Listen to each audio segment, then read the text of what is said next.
What up, everybody? Good morning and a very happy Friday to you all. TGIF action here this morning. A big thanks for tuning in, uh, wherever you're tuning in from, however you're tuning in from. If it's on the radio dials, 105.1 FM, 790 AM. Also, stream it up online at sportstalk1051.com. You got your smart devices, smart speakers, the app, download the tech video streams up and rolling YouTube, Facebook, Instagram, and Twitch this morning. But a happy Friday, everybody. What do we got on our good old game plan for us? Brewers falling yesterday, not able to complete the series sweep against the Rockies, a 7-2 loss by the Brewers. However, Quinn Priester, the new pitcher that the Brewers just acquired a couple days ago, was I think solid, fairly solid in the game. Going 5 innings, 5 hits, 1 earned run, 4 Ks, couple walks. The 1 earned run came from a solo shot in the first inning.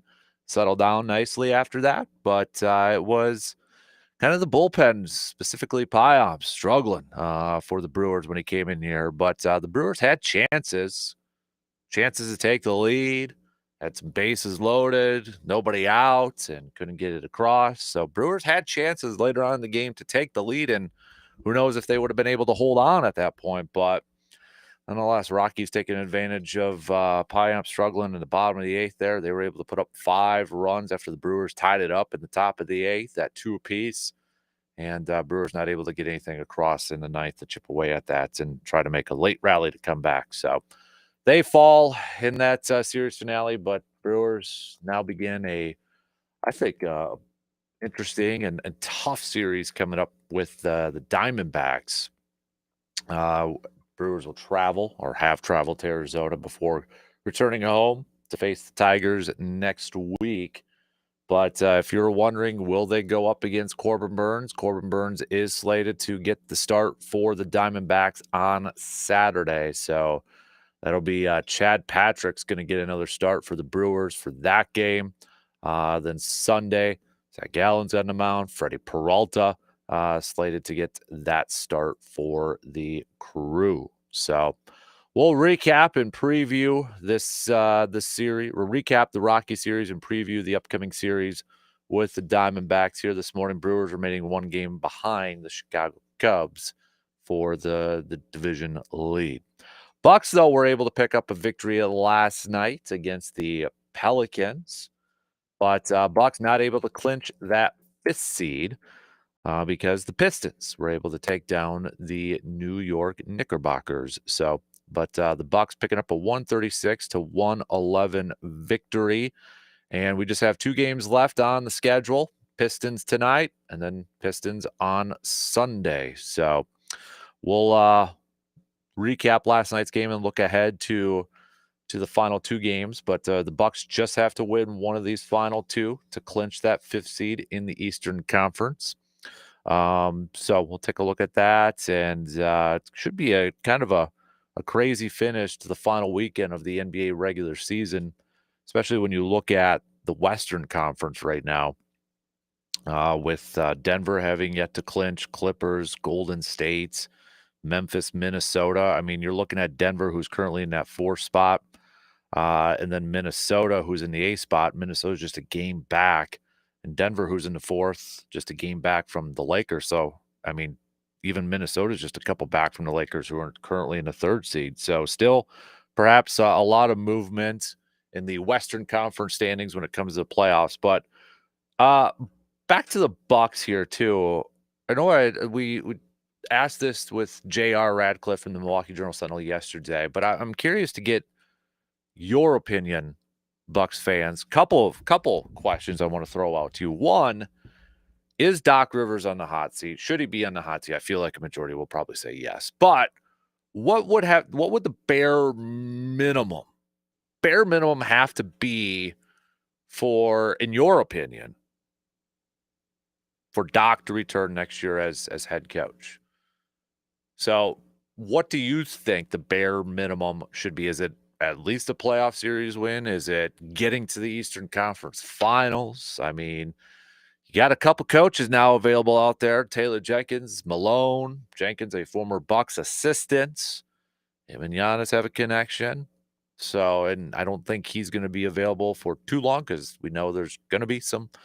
Well, there is a couple of openings already, but what's the bare minimum in your opinion? Assuming that the majority of people out there, Bucks fans out there, believe that Doc Rivers is on the hot seat. What's the bare minimum for this upcoming playoffs for the Bucks that you want to see, factoring into that we don't know if Dame's going to be back. We don't know if he's going to play or not. So factor that in, okay? Because I think that's a legit factor in this whole thing. If Dame's healthy and he's available and such, then it changes it. But with the unknown surrounding him and his availability, factor that into it. So what's the bare minimum where you'd be like, okay, yeah, Doc probably is going to be back or should be back for the following season. But I think the leash is short, right? I would think the leash is short. So we'll talk about that this morning. Packers potential prospect series picks back up. We're actually going to take a look at 3 of them today. We're going to take a look at 3 defensive linemen: Darius Alexander, Walter Nolan, Shamar Stewart. So we'll take a look at those 3 defensive linemen. Taking a look at Walter Nolan, who's from Mississippi. We know Shamar Stewart has been a popular name. He's from Texas A&M, and Darius Alexander, defensive tackle from Toledo. So we'll hit that up this morning. We've got a little inside the training room, Chippewa Valley Orthopedics and Sports Medicine with Dr. Crow.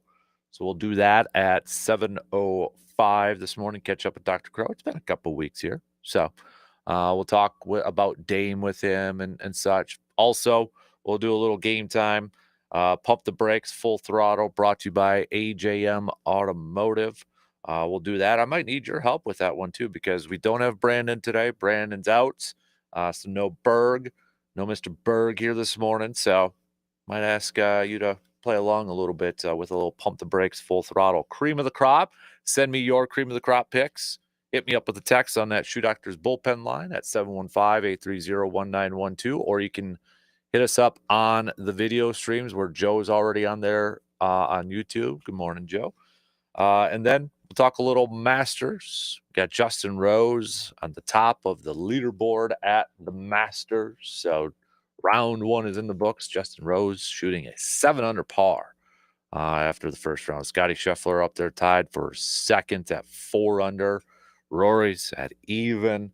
Freddie Couples even 1 under par. So, but round 2 of the Masters later on this morning. And whatever the heck else is on your mind, you can let us know by texting or social media, or again on the video streams. So fully loaded. We got a loaded up game plan for us this morning. Let's jump right into it, shall we? Let's talk some Brewers to open it up. Brewers falling yesterday to the Rockies, but now begin a big series. I don't know what I mean. It's early on, but I think maybe tough series against the Diamondbacks, considering what you have with the pitching matchups with this one. So let's jump right into it. We're going to talk some baseball here on the leadoff, looking at this Brewer series with the Diamondbacks, and then recapping yesterday's loss to the Rockies. So join in on the convo. I want to hear from you this morning on this Friday morning. Let's get it up.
You know what season it is? It's pothole season, and potholes mean loose debris on the road that kick up and hit your windshield, leaving a lovely crack in that windshield of yours, too. So now what? It's simple. Just give a call to the experts at Post Glass and Mirror, where their specialists will quickly repair chips and cracks to your windshield. You can trust the fine folks at Post Glass and Mirror in Chippewa Falls to get you back to safe driving by repairing that cracked windshield. Give them a call today at 715 229 3754, or you can visit them online at postglassandmirror.com.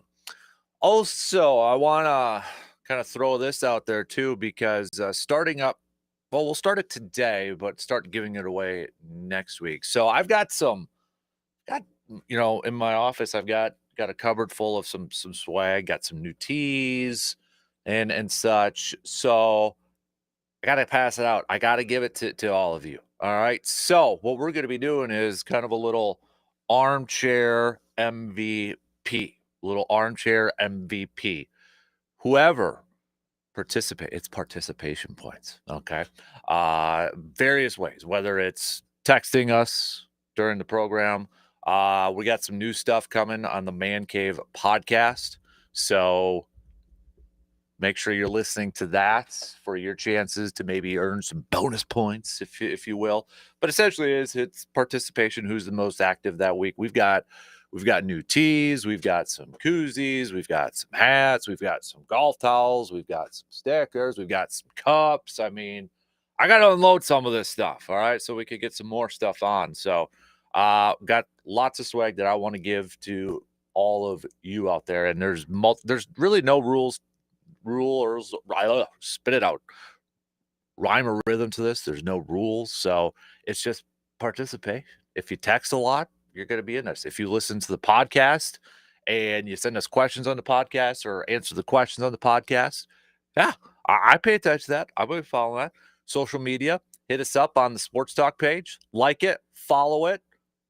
The Sports Talk one, my page on Facebook, Twitter, Instagram, all those places. I pay attention. I follow along. I see who's active on there. So every week we're going to award a Armchair MVP for your shot to win some swag. And you know what? You might be able to win multiple times because we've got a bunch of stuff that I want to put in your hands out there. So start participating. It's like school again. You get the participation points. I had a college professor and I hated it. I understand. I was not a part. I hated participating in class. I hated it. I hated it. I hated it. But I had a college professor that graded us every single day on participation points, and it was a struggle for me. But this is sports. We all got thoughts or opinions on it. So again, it's either just hitting me up on the texting line, hitting me up on the socials at DANKSPR, on Twitter /X, Facebook.com/Kasper Sports, following the Sports Talk page on Facebook or Twitter, checking out the Man Cave podcast, the YouTube channels. I mean, all over the place. Participation there, and we'll put you in for the MVP. So, don't you have a koozie, Seba? Don't you have one? I thought you had one already. Maybe not. All right. So, all right. See, or being if you go on your social media pages, if you have a big following like our Facebook and that, and just saying hey, and you tag us, tag Sports Talk in there, tag my page on there on Facebook, that counts too. Wide open. It's wide open. All right. So get to it, Team Sports Talk. That's kind of it. Yeah. Team Sports Talk. Try to be the armchair MVP. All right. So, yeah. All right. I think I just had another idea. I got to write that down here quick. All right. Let's talk some Brewers here to open it up things this morning. Brewers falling yesterday to the Colorado Rockies 7-2. So the Brew Crew not able to complete the series sweep against the Colorado Rockies. But I think the biggest thing that we should take away outside of a win or loss, obviously I wanted to win. I wanted the Brewers to get a series sweep, and then, just be a couple more games up above 500 and such. But I think one big thing that we could take away from that series was it was a solid game from Quinn Priester. The new guy that the Brewers acquired earlier on in the week, there was some talk. Did they give up a lot for him? Did they give up too much for him? Was it a little rich? When you look at everything, especially considering the sample size that we have seen from him during his days with the Pirates and the Red Sox, he's still young. He's only 24 years old. And then you look at his numbers from last year. He was 3-6 with a 4.71 ERA in just 11 games. But I know it's just one game. It's just one game. But I thought he was solid. Going 5 innings, 5 hits, 1 earned run, that being a solo shot in the first.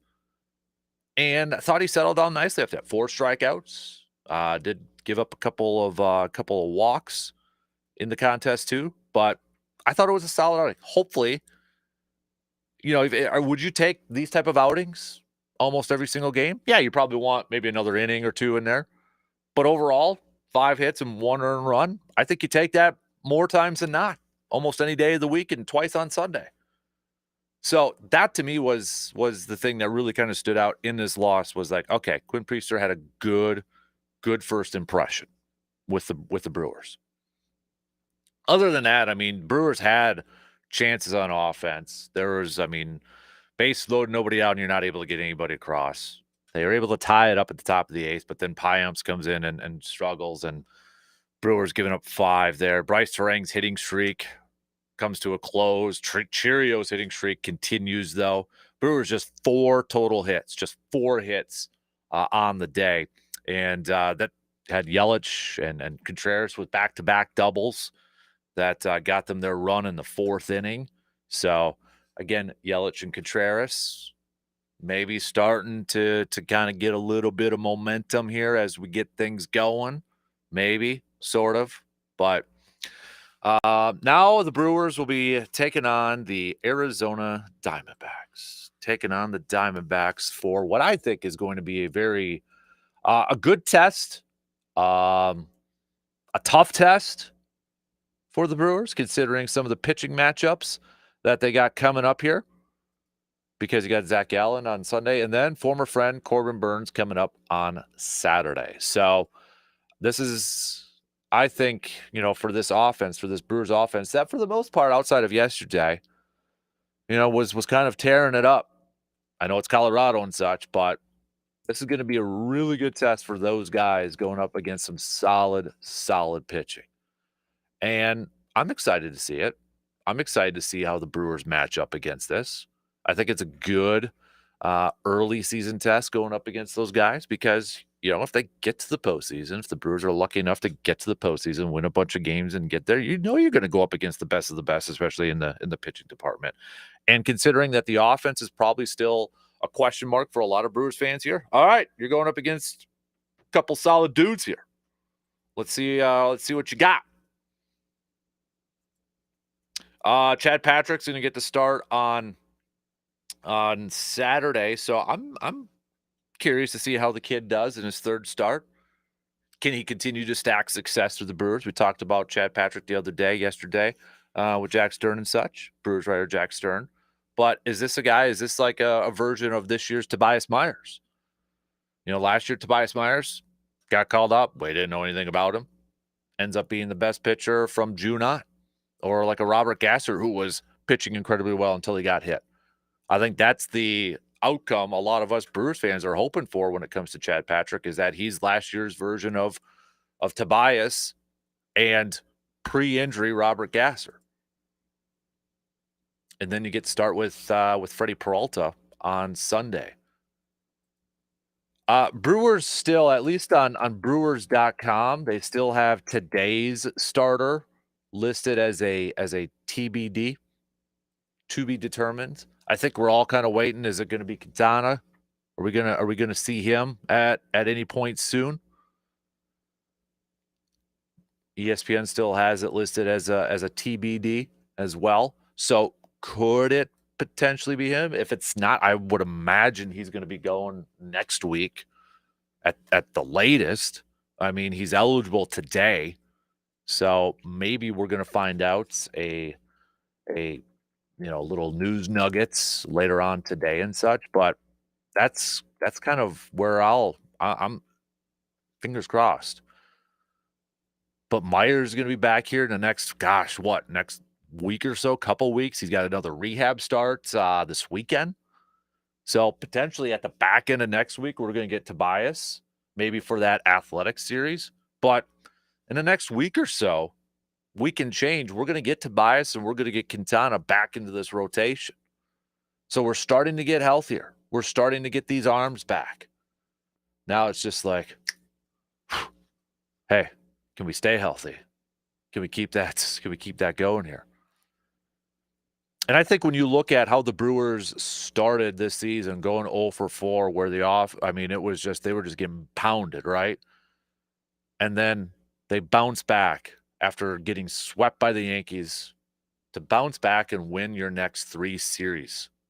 We're winning that series against the Royals, winning that series against the Reds, winning that series against Colorado. I think you take it, don't you? Especially after not only getting swept, but then starting 0-4. I think you take that. You just want to win your series. So if I think they can, if they can go on the road to Arizona and pick up this series win, boy, I think yeah, you definitely take that any day of the week. Yeah, I'm sitting here trying to find anything about any rumors on Quintana. It's just not yet. But hey, Mizorowski yesterday, just if you're wondering, Jacob Mizorowski, how he did at Nashville last night. How about this? 99.1 mile per hour, tallied 5 Ks and another solid outing for AAA. 3 starts this season in AAA. Mizorowski, 0.66 ERA. The dude is cooking right now. He is absolutely cooking. It's sure. I really feel like at some point we're going to see Jacob Mizorowski at the major league level. Him and Craig Yoho. At some point we're going to see those 2 guys at the major league level with the Brewers this year. If they continue, if Mizorowski especially continues to put up some of those numbers, why wouldn't you? Why wouldn't we be able to see him? You got to bring him up at some point. So, but he was dealing. Maybe we're even going to see a Logan Anderson too. But there's some young guys at AAA who are playing really well for the Brewers right now, and I really feel like we're going to see them at some point. But Mizorowski was dealing again last night, and boy, he's off to a fantastic start in his 3 starts so far at AAA. 0.66 ERA in 3 starts, boy. And I'm sure there's going to be a lot of, there's probably going to be some Brewers fans saying, why couldn't he be on the major league team right now and maybe doing some of that stuff? But all right, switching gears here a little bit. Well, I do want to talk a little Bucks here before I take a quick break here. But Bucks fans, I'm curious, what is the bare minimum for you have to be for Doc Rivers to be the coach next year? What's that bare minimum? Is it winning a playoff series? And I think you do have to factor in Dame and his status, a little bit of an unknown. We don't know if he's going to be playing in the playoffs or not. Maybe operate under the assumption that he's not. Let's maybe operate under that assumption that he is not going to be playing. So what's that bare minimum have to be for Doc Rivers? I think if you polled a lot of Bucks fans right now, they're probably saying, yeah, he's definitely on the hot seat. Especially when you look at, you got a couple of good candidates now out there. Malone from the Nuggets getting fired and Jenkins from Memphis getting fired, who's already got a connection with the Bucks. And when Doc was hired, for a lot of Bucks fans, was already kind of met with some skepticism. It's kind of weird, though, too, when you look at the last few years with NBA coaches. The retreads, not all of them, but maybe the retreads that do have a championship haven't been faring too well. Nick Nurse, when I kind of give a little bit of grace to, because the Philadelphia situation is just a mess with Joel Embiid and Paul George and their injury situation. it's awful, and kind of give that one with a grain of salt.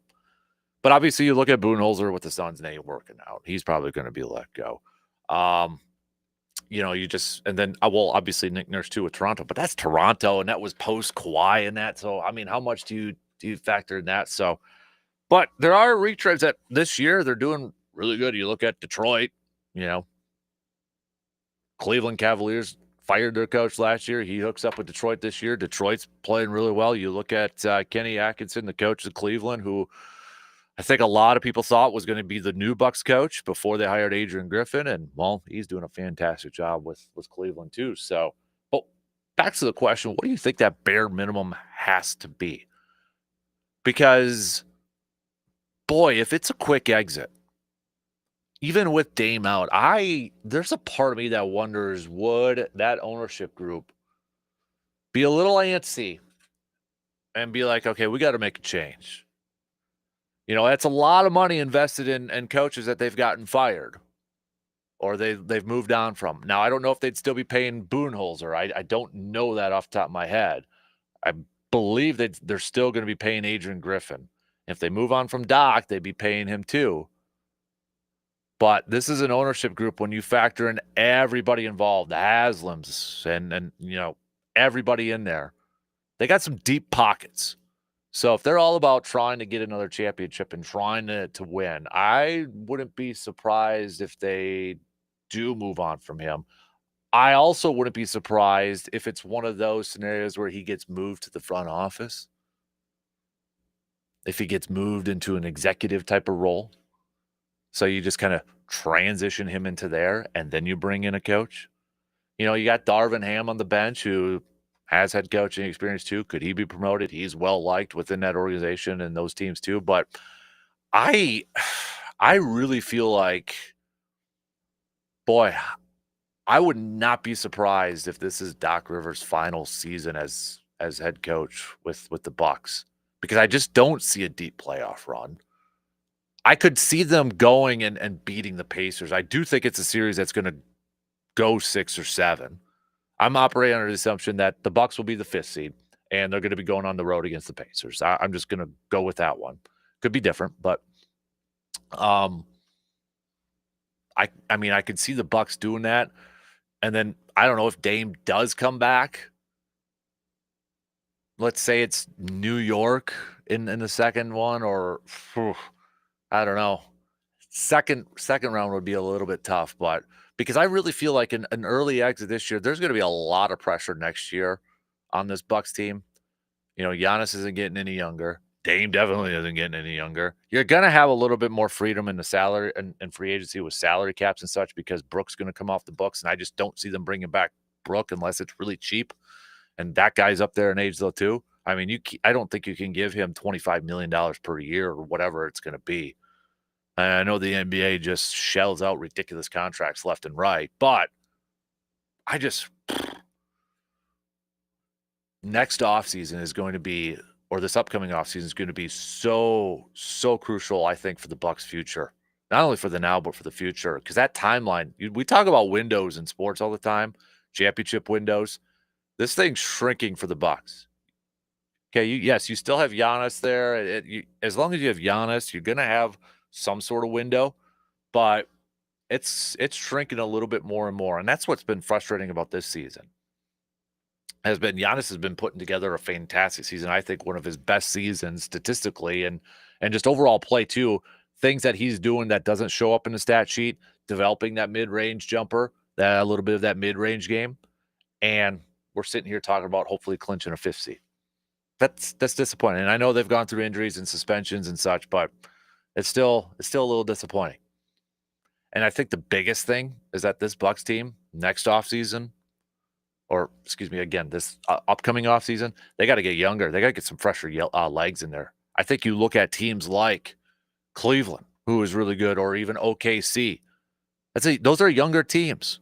Yes, veteran experience tends to kind of help out when it gets to the postseason and that, but postseason is a grind too, and you want some fresher legs. You want some younger legs in that thing, and I think that's what's going to bode well for teams like OKC and even Cleveland, and even to an extent, Boston, yeah, they got some veterans mixed in there, but they got young dudes too that, compared to the rest, are fairly young that can handle that load. And that's one of my biggest concerns with this Bucks team as we get closer to the postseason is looking at, okay, how fresh are they going to be? Now, it does help. Bobby Portis coming off 25 games off, and he should be fresh. Kevin Porter Jr. still got some young legs under him. So, I mean, they've got younger guys that should be able to help out, but they're still a very veteran-led team too. I think, man, bare minimum, it's maybe a couple playoff series wins. Oof. It's going to be a really, really interesting offseason. All right, we got to take a quick break. Send me your thoughts, though. All right. We'll get to a little Packers talk as we are officially under the clock now, 2 weeks away from the NFL draft.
We don't want to get in this situation, but what happens when your car breaks down and you need a tow? Who do you call? You call AJM Automotive. Not only is AJM Automotive your go-to place when it comes to auto repairs, but they also offer towing services as well.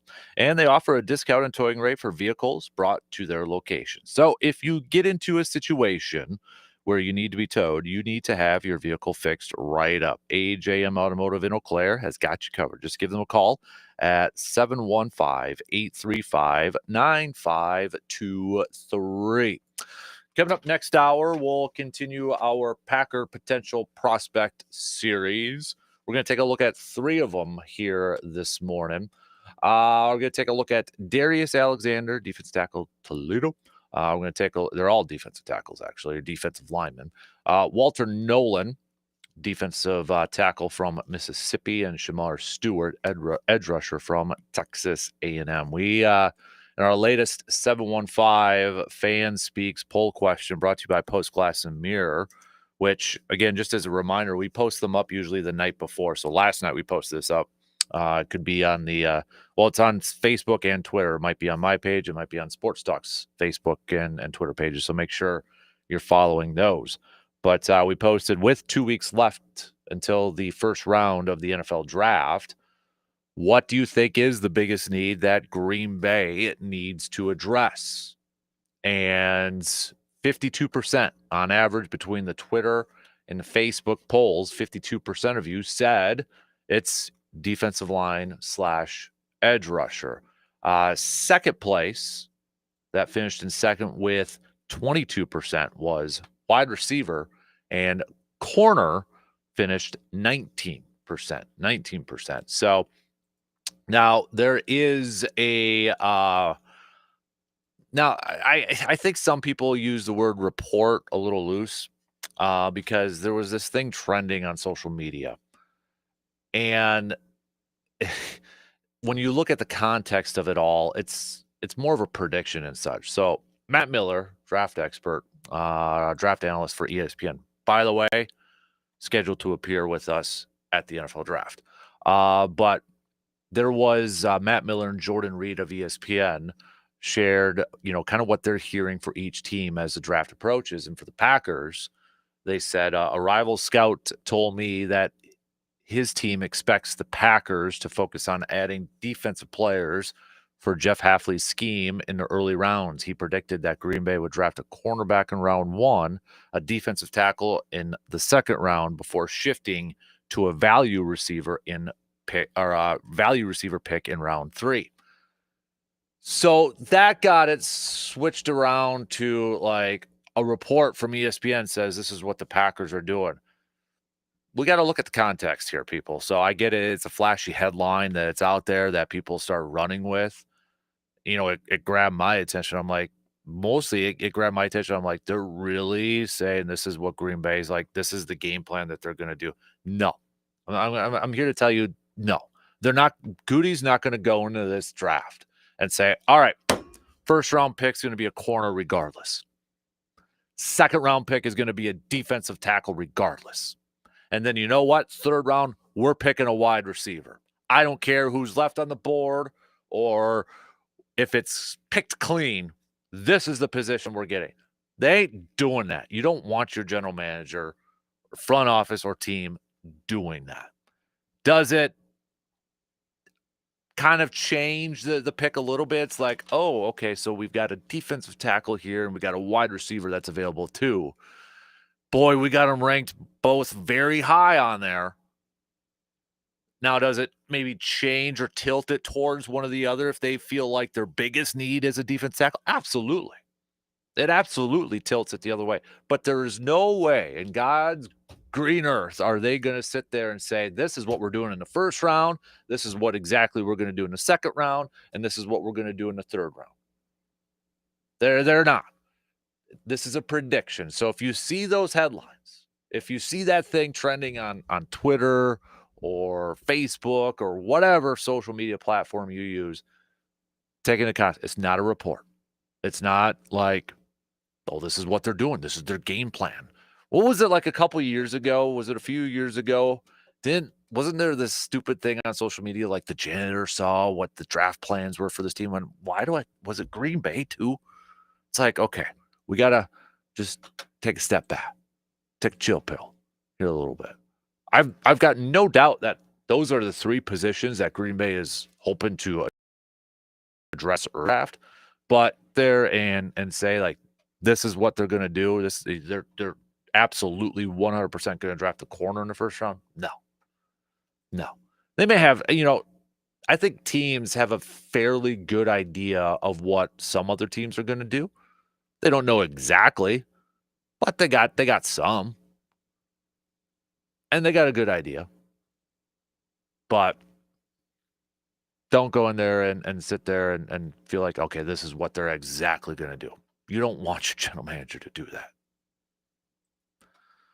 So, but yeah, 52% of you in our latest 715 Fan Speaks polls, you're going with defensive tackle, or edge rusher. I put them together. We're just going to call it defensive end or defensive line, excuse me.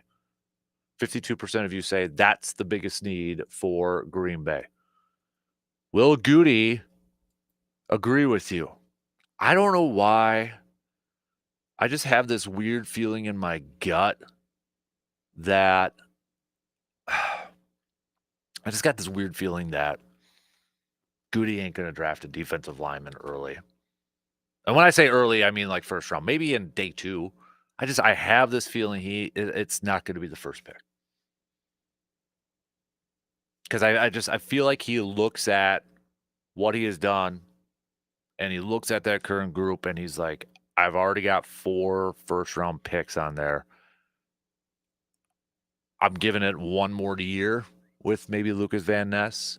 Devontae Wyatt's out there. He's got to stay healthy. Rashawn Gary. There's a part of me that just wonders if that's going to come into play when he looks at that group and says, unless there's a guy that's really high on our list, really high on our draft board, unless there's that guy and he's sitting there when we pick and he happens to just fall there, then you go there. I don't know if he'll reach on a defensive lineman in that first round. But who knows? I'll tell you,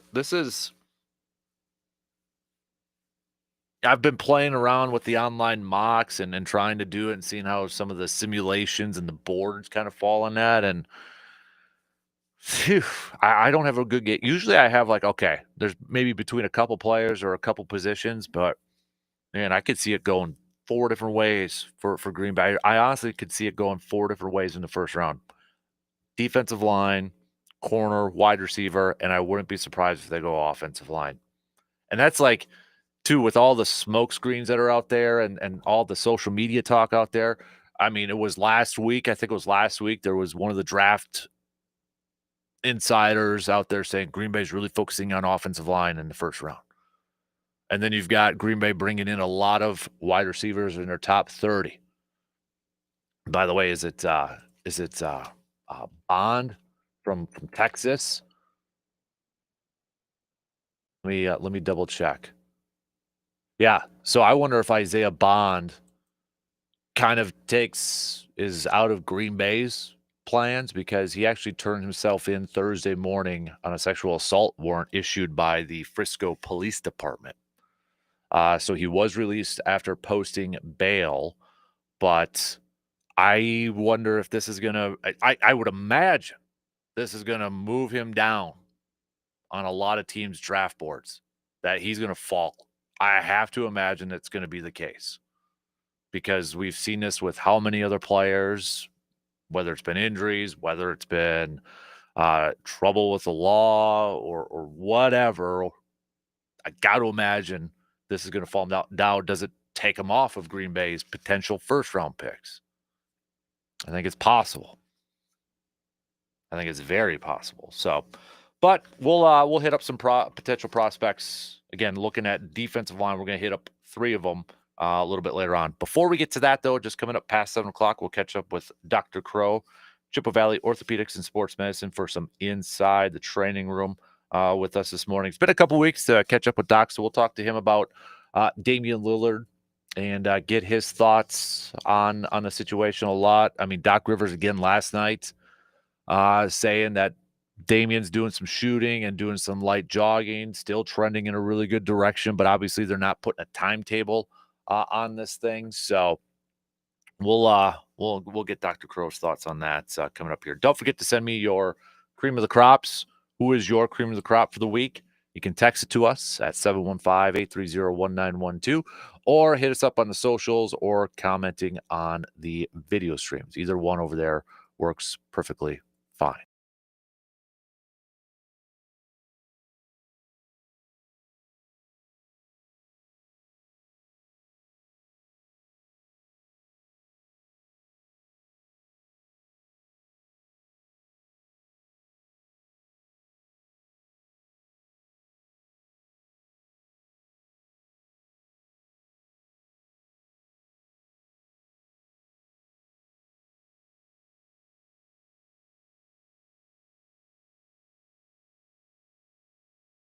As we look ahead to this weekend series for the Diamondbacks, but also in the next week, a couple weeks, we're going to get some pitching help back. Quintana's going to make his debut for the Brewers. Tobias Myers is going to make his debut for the Brewers. So we are going to get some fresh arms back and some healthy arms back into this rotation. So, but we'll get back some more Brewers talk, Bucks talk, as well as they wrap up their regular season this weekend. What's up, Morgs? Are you giving me a prize pack? No. I came and I walked in the studio, and in front of me, guys, there's a world's greatest armchair quarterback t-shirt. Yeah, it's our Armchair MVP. Man cave golf towel, sports talk hunting hat, 2 Dan Kasper koozies, and some sticker swag, and a sports talk cup. I'm trying to buy friendship. There's going to need to be some dollar bills involved, at least. Oh, I can get some Monopoly So what's money. going on with this? Who's winning this and what? I'm going old school. Remember in school you get like participation points?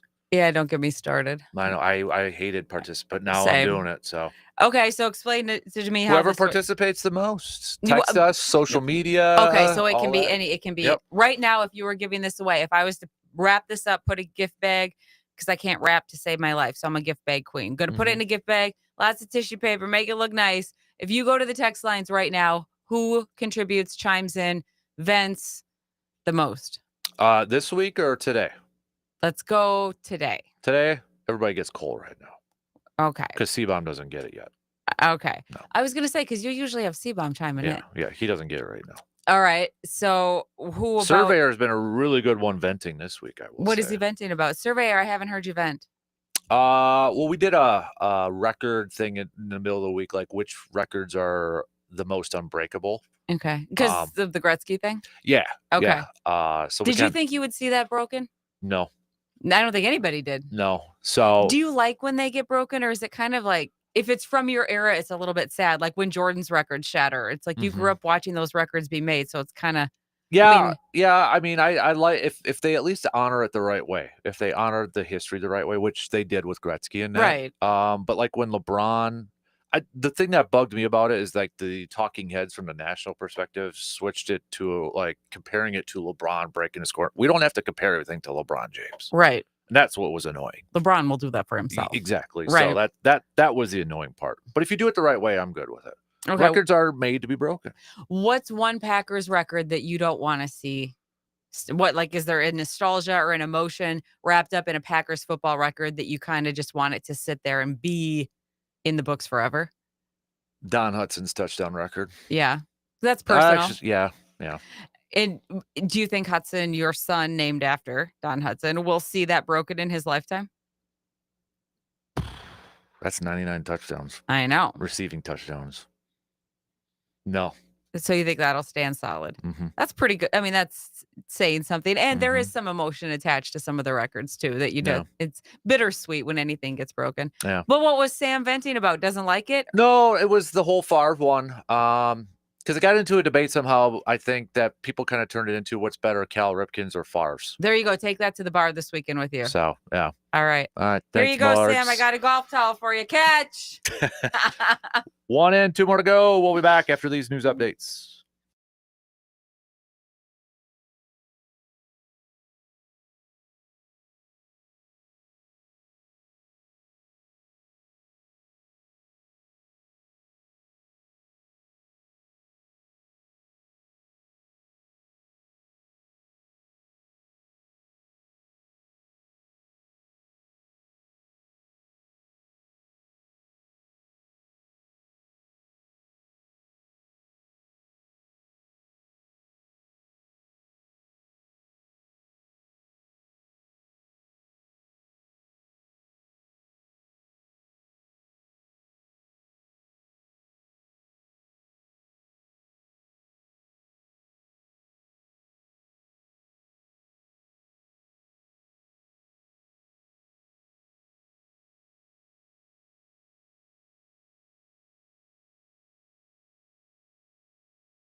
That Discover automatically doubles all the cash back you've earned at the end of your first year? Yeah, I work here. Okay. I was just double checking. Get it? Because Discover automatically doubles all the cash back you've earned at the end of your first year? Oh, you get me, Nia. Or you could say that I double get you. I guess we've taken it too far. You earn, we match. Discover Cashback Match. See terms at discover.com/creditcard. No website? Really? That's like owning a store but hiding the front door. How do customers find you? Spoiler alert, they probably don't. But don't worry, Websticks can help. Websticks has transformed thousands of websites into hardworking, business-boosting machines. And you won't have to do any of the hard work to make sure it's up and running. Find out more at websticks.com. That's websticks with an X.com. Stunning sights, more clicks, web design fun, Websticks. Some people just know you could save money on car insurance by checking Allstate first. So what are you waiting for? Check Allstate first for a quote today. You're in good hands with Allstate.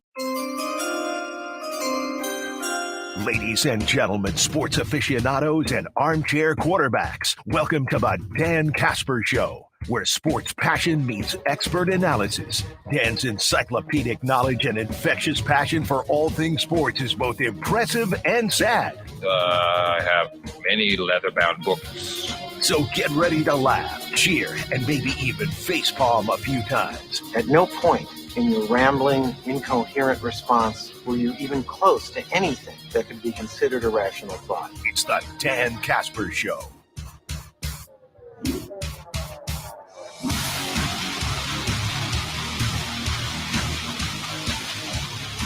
An hour kicking off right now on this Friday morning. A very happy Friday to all of you. Coming up this hour, we'll get back to some more baseball talk, Brewers talk, as they are set to begin a series against the Arizona Diamondbacks starting tonight. Brewers coming off of a loss yesterday, but they've got 3 consecutive series wins. But it's going to be a tough one going up against the pitching staff of the Diamondbacks. Got Corbin Burns getting the start tomorrow. Zach Gallen getting the start on Sunday before the Brewers return home with another tough series with the Detroit Tigers. We've got Bucks talk coming up. Bucks are in action tonight as well. If they win tonight, they will clinch the 5th seed in the Eastern Conference. So we'll hit that up as the NBA wraps up their regular season this week. We've got some Packers potential prospect series that continues as well. We're going to take a look at 3 defensive linemen coming up here. But it's time to catch up with our doc.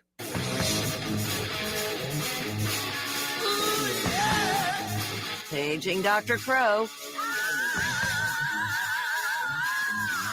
Breaking down the latest in sports injuries. It's time for Inside the Training Room with Dr. Crow. You better call me a doctor.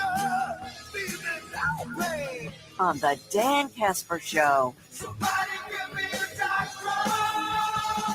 He is Dr. Austin Crow, Chippewa Valley Orthopedics and Sports Medicine, joining us here this morning. Happy Friday, Austin. How are you doing?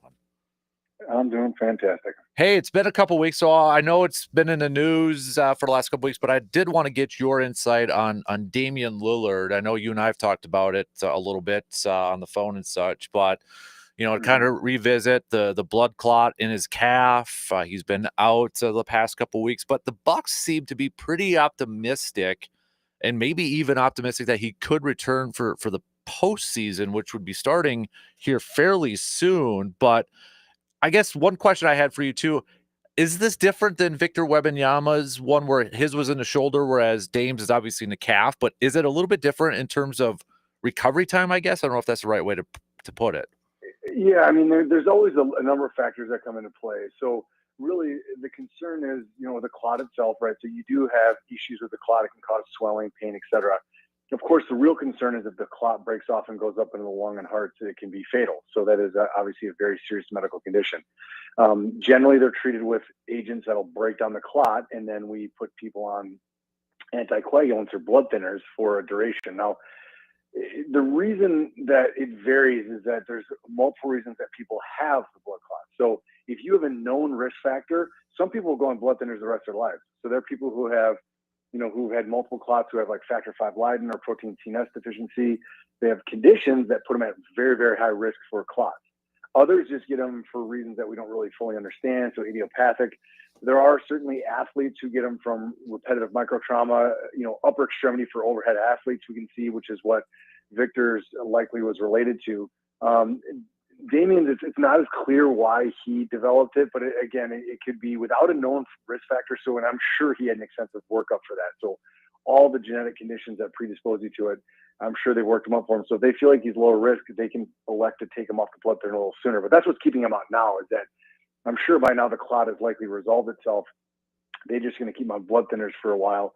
And of course, when you're on a blood thinner, it's dangerous to play a contact sport. You hit your head and you bleed in your brain. That can be a fatal event as well. So the irony is you're treating a clot, so you put on a blood thinner, and then now your risk is not clotting, it's the exact opposite, bleeding. So you have to manage that. So when you look at the two, generally lower extremity DVTs, so in the legs, are much more likely to break off and go to the heart than upper extremity ones. So you'd think that would necessitate a longer treatment plan, but clearly they've done a workup and feel like he's safer to come off a blood thinner sooner.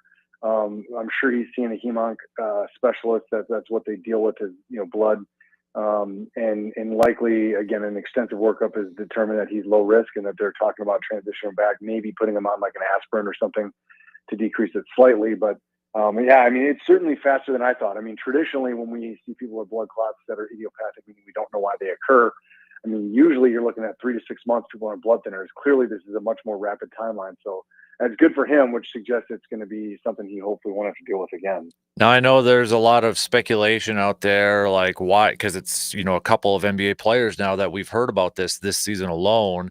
And I know I texted you this screenshot. It was Kevin Garnett and I can't remember who the other one was, but on their podcast. But they're like, oh, is it riding in planes and taking too much anti-inflammatory medication and such, trying to figure. But like you were kind of saying, there really isn't a cause that they could kind of point their finger to, correct? Right. I mean, there are times where it can. I mean, like I said, if they were worked up and found to have a condition that puts them at higher risk, yes, then you have the smoking gun. But a majority of these are going to be multifactorial. So absolutely, long travel in planes, that is a risk factor for sure for developing clots. There are some studies that have looked at people who are taking anti-inflammatories and taking them on a regular basis, that there's a slight increase, but we're talking small percentage points. So it's not like you take an ibuprofen and then you develop a blood clot.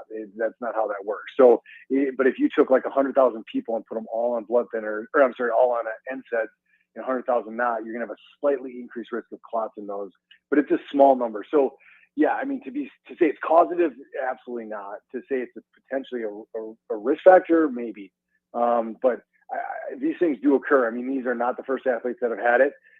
It just, the day and age we live in where, social media takes and runs with things. First off, conspiracy theories come out of the woodwork, and then, it just really draws people's attention to it. But we see it in athletes, every year. I mean, if you went back and Google search blood clot athlete, you're going to find plenty of athletes that have had them in the past, and plenty of them are going to have them in the future. So again, the majority of them are idiopathic, which is our fancy way of saying we don't know why they happen. Mm-hmm.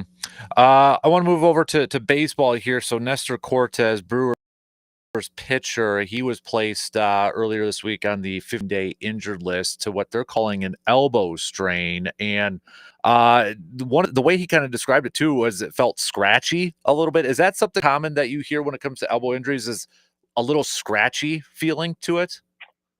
Yeah, I mean, not usually. I mean, the thing you get worried about with that is that there's going to be something, rubbing or abrading. And so sometimes when things are inflamed, they will literally have almost a crevice. I mean, people can have like Achilles tendonitis, for example, where they can like wiggle their ankle and their ankle will actually make a crevice or squeaking sound. So you can get an inflamed tendon that will create rubbing. The more concerning is whenever it's a joint that you actually have something going on with the joint surface. So that's one of the things we ask young athletes, and older athletes for that matter, if they have a joint issue, do they feel crepitus or clicking or grinding or those kind of scratchy type sensations? And it can be suggestive of something going on in the cartilage. Now, the good news is, in his case, I'm sure the workup has already been done to look at that. So it could be inflammation that's causing something to rub, would be my guess. Obviously, the good news is not something more concerning like an articular injury. I know, because they mentioned that apparently he did an MRI when he got first traded from the Yankees to the Brewers, and they saw something similar, but their concern they're saying is low. So if they kind of gave the impression that they knew he had something already, or he was dealing already something with his elbow that was already there. Yeah, and I mean, let's be honest. I mean, if you look at every Major League Baseball pitcher's resume as far as health is concerned, I can't imagine that any of them have a clean shoulder elbow where it's like, no, I've never ever had a shoulder elbow problem.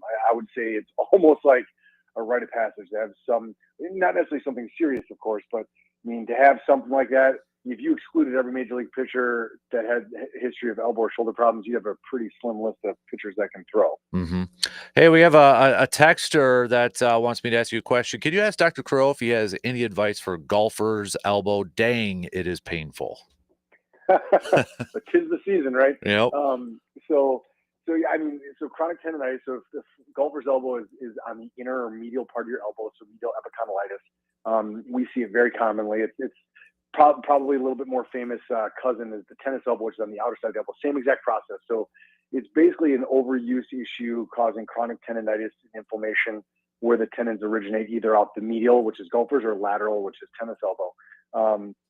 So generally, we recommend doing trialing things like modification activities, so repetitive gripping activities, heavy lifting, kind of those things. Not say you can't do them, just try to modify them. Stretching programs, icing, anti-inflammatories. That's usually our initial course of treatment.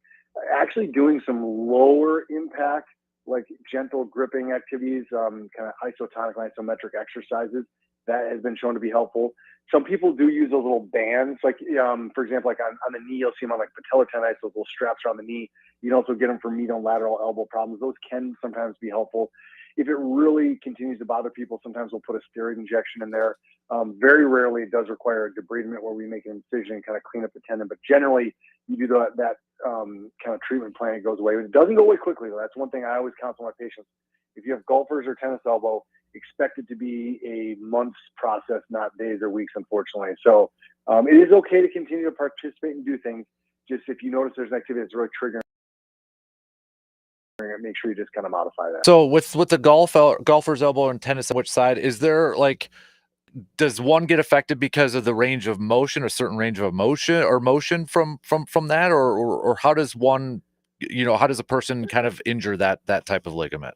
Yeah, I mean, so generally, so tennis elbow is the outer part, so it's more wrist extension, so the wrist going up. Golfer's elbow is more flexion. So if you think about the motion of those sports, now obviously the name comes from those sports. It doesn't certainly mean that it only comes from that, but golfing has more. If you're right-handed, your hand is flexing as the club comes through, whereas in tennis you're doing backhand, so you're extending the wrist. So those are the motions that tend to trigger it. So, but really any repetitive gripping activity can cause it, and it can cause on either side. So we see it on both, and of course, 95% of people that come in with it are not golfers or tennis players. It picked up that eponym along the way where people just call it that. So we do see it in both. There's not really a single causative factor. It's usually multifactorial, but often it is a repetitive activity that triggers it. So people, when they do get into the season of sports, or we see it even like gardeners who get out and they do a lot of weeding. They're like, oh man, I have my elbows bother me. It's just they did an activity that just really irritated a tendon, and it's kind of starts this cycle of inflammation. Is it ever possible? Does it ever get serious enough where somebody has to have surgery on that? It can. It's uncommon though. I mean, so we see dozens and dozens of these a month, and maybe one or two a year go on to surgery. So I mean, and obviously those ones that we see in clinic are ones that have already been ones that people have not been able to get to go away on their own. So I mean, the odds of tennis elbow going on to surgery is, pretty rare. Not say unheard of, but pretty rare. So, and really those patients are ones that, just we've tried all the different treatment options and just isn't getting better. And even those, if you give it enough time, it likely is going to go away on their own. But people understandably get frustrated and say, this really hurts. I'm just done with this pain. So it's like, all right, we can do a procedure. But the thing is, when you do the surgery, what we're doing, we're literally just going in there and kind of bucking up the tendon to stimulate a healing response, to kind of break that cycle of inflammation. But it doesn't happen right away. So it's a surgery that you take one step back, take two steps forward. So it's not a fun surgery to go through. It's not horrifically painful, but it's not an immediate response either. It's not like you get it and then they feel better the next day. Far from it, in fact. Interesting. The Masters is going on right now. Did you have a pick for the Masters? Coming in, Rory, he's been playing well. He's a guy who's got, some wins under his belt through the years, so he's got experience. I'd say he's probably where I'm at. I think he's 3 back now or something like that. 3 or 4 back. Yeah, I think he finished even. So yeah, for after the first round. Bryson is just fun to watch. I mean, he's right now he's got a lot of pizzazz, and he's got more people following him, social media kind of thing. And man, when he swings that golf club, it is. I mean, it's like a pun, but it's like he almost comes out of his shoes. I mean, it is just. That's in my head. That's what I look like when I swing. I know it's not, but it's like you feel like you're just gripping and ripping. Yep. I mean, he's a fun player to watch. I guess probably one of those two is who I would say. I can't remember. I think he's 3 back as well, isn't he? I think Bryson's right around there, something like that. So yeah, I mean, it'll be. I mean, obviously one of the best golf tournaments in all of golf. So I'm excited to see how it plays out. And speaking of Rory too, because I know there was some thoughts about him coming in, because a couple weeks ago he was dealing with what he was calling an elbow injury and elbow discomfort, but he said, elbow's all good, elbow's good. Got a little bit of treatment done last week, and it's all good. So I mean, could that be maybe the golfing elbow that we were just talking about? That certainly. I mean, it picked up that name for a reason. I mean, and these guys certainly get out in the course and swing the club a lot. So in there, I mean, we don't, I guess, still think of them traditionally as maybe a lot of other pro athletes, because they're not on a team, so they don't necessarily have like a team trainer or physician. But I promise you, they are getting elite medical care throughout, and they're investing. I mean, the amount of money they have in the line is no different than any other major sport. I mean, these guys are the leaderboard, but those guys are making millions of dollars every tournament. So they're investing a lot in their health. So I promise you, they're getting a lot of different treatment options to try and mitigate any of those kind of issues. And so, yeah, I would imagine that is pretty high on the list of things that would be a potential cause of elbow irritation in an athlete like that. And I got to imagine, I mean, we've talked about Tiger and his swing. DeChambeau, I've got to imagine if he continues that with back issues for the older he gets. Yeah, I mean, for sure. I mean, if you go back and look at Tiger when he was early in his career, how hard he swung.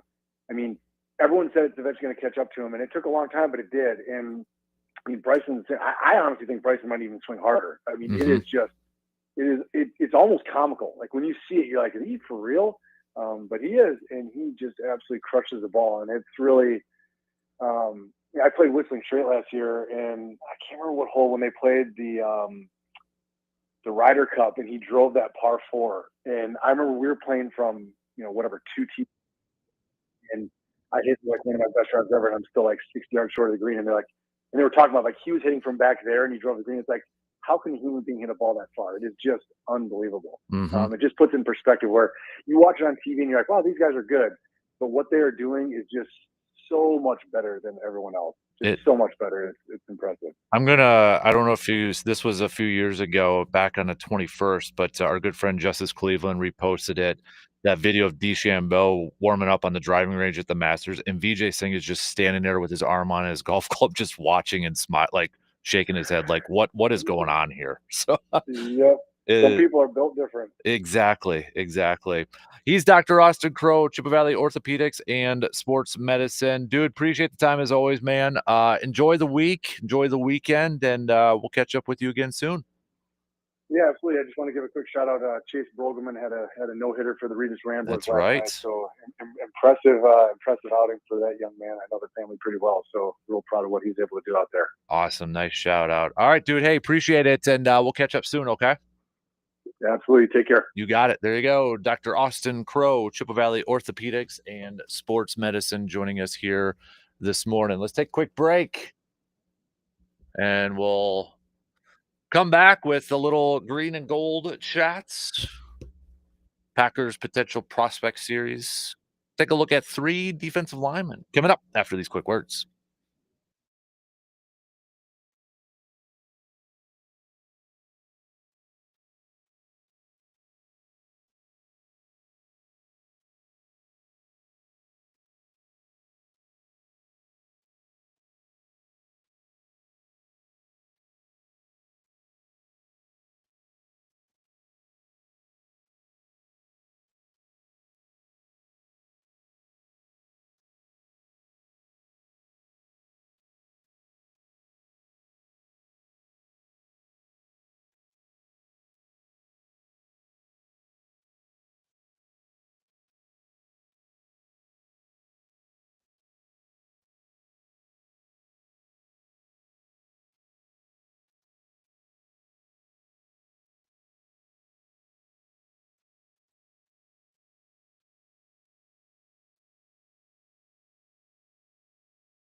From the moment you visit Toyson Ford in Chippewa Falls, you're more than just a customer. You are an honored guest.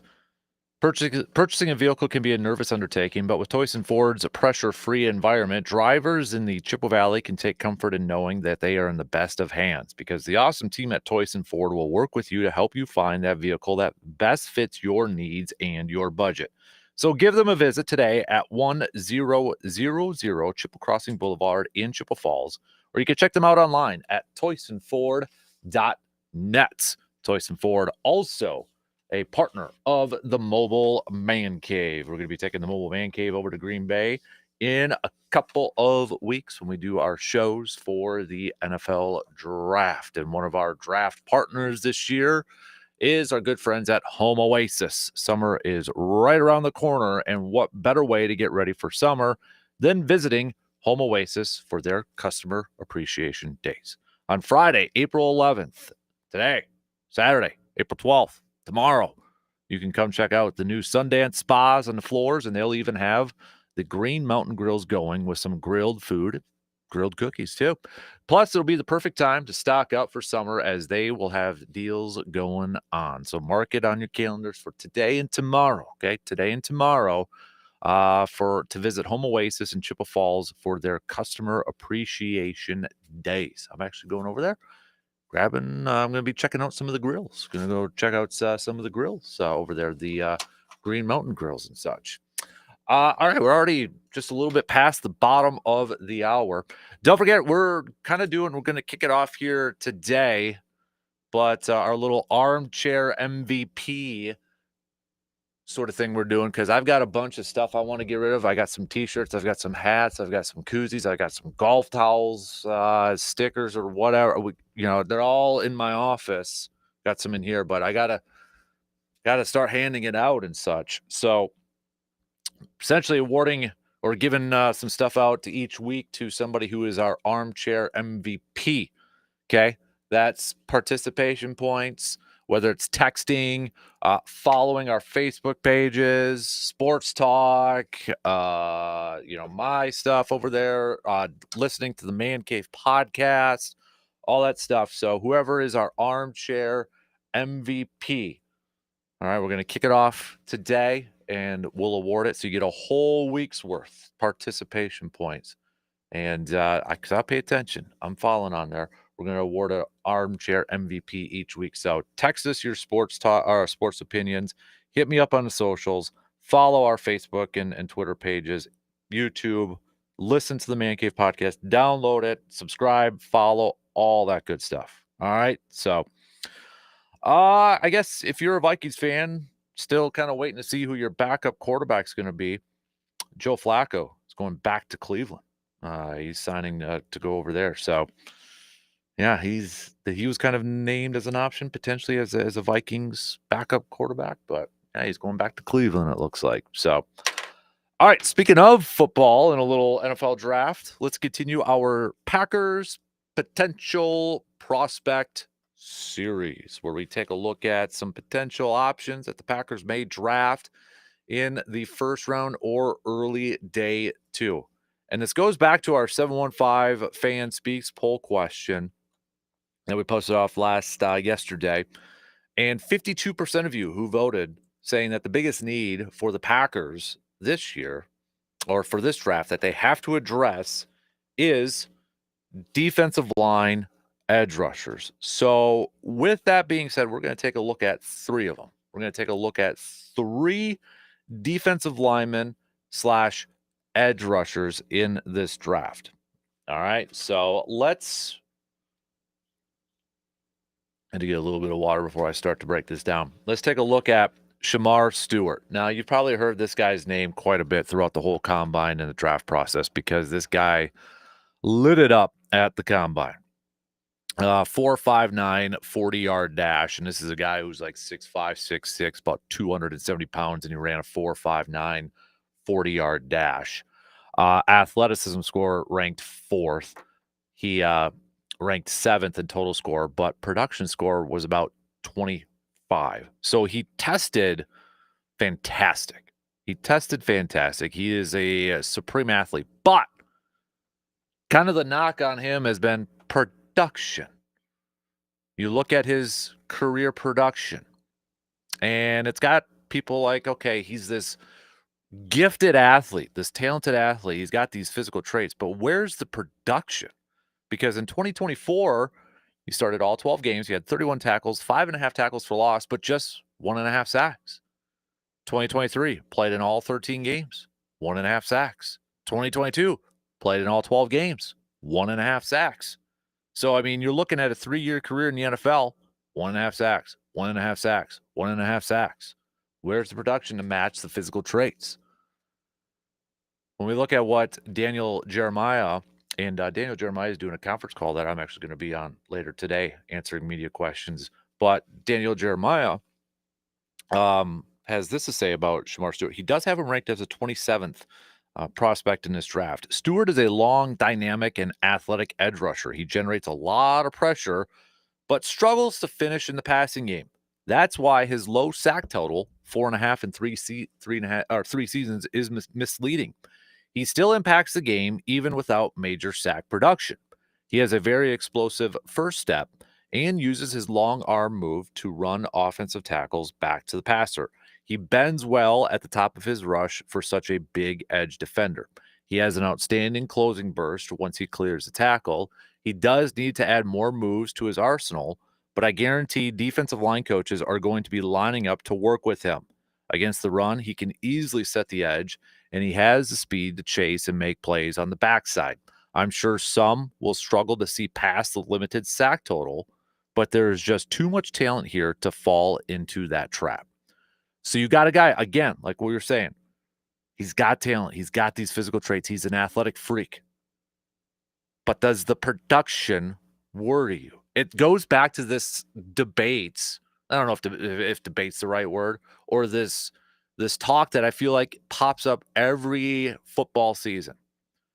And you've heard the last few years a lot of defensive coordinators or position coaches talk about this, like sacks are a misleading number, or not the tell-all when it comes to pass rushers. It's pressure rates, it's hurries, it's quarterback hits. It's all in there. And I believe was it Mike Pettin, or was it his position coach? I think it was his position coach. Was it Mike Smith that was a big advocate of this? Like, don't just look at sack numbers, look at pressures. All right. They focus more on our guys getting pressures, winning the pressure rate. And not last year, but the year before, Rashawn Gary was up there in pressure rate. Didn't really necessarily have all the sack numbers, but he had the pressure rate. So it was this debate or this banter amongst a lot of like Packers fans. Like, okay, Rashawn Gary ain't doing anything because he doesn't have a lot of sacks. Well, pressure rate, he's there, but you still got to finish the job and get the sacks. It goes back and forth. It's a cycle. It's a circle of a debate. And Stewart is this. He's got talent. He's got a lot of athleticism to it. He's a physical freak. But then you get, where's the production? That's going to be the debate about him. And I'm sure that's the debate that scouts, GMs, their front office are having with this guy, with this player, is like, okay, he's got all these traits. He's a fantastic athlete, but should we be concerned about the lack of production? Or is that overhyped? Is that overblown? Kind of like Daniel Jeremiah just said there. Now, if you look at Goody's history and the Packers' history in drafting, I don't think his lack of production is something that is going to be a big no-no for the Packers. I mean, you look at the guys that they have drafted over the years. Clay Matthews, Rashawn Gary, Lucas Van Ness. They're prime examples of this. Prime examples of taking a player that may not have had the most production in college, but they view him in high regard. They like their athleticism. They like what else they bring to the table. Now, some of those names I just mentioned, though, too, are probably what is going to deter some Packers fans from potentially liking the pick. Maybe they want more proven production from that player. So this does seem like a typical Packer pick if he happens to be there and the Packers select him. But I guarantee you, when it comes out, let's say that's the Packers pick on Thursday.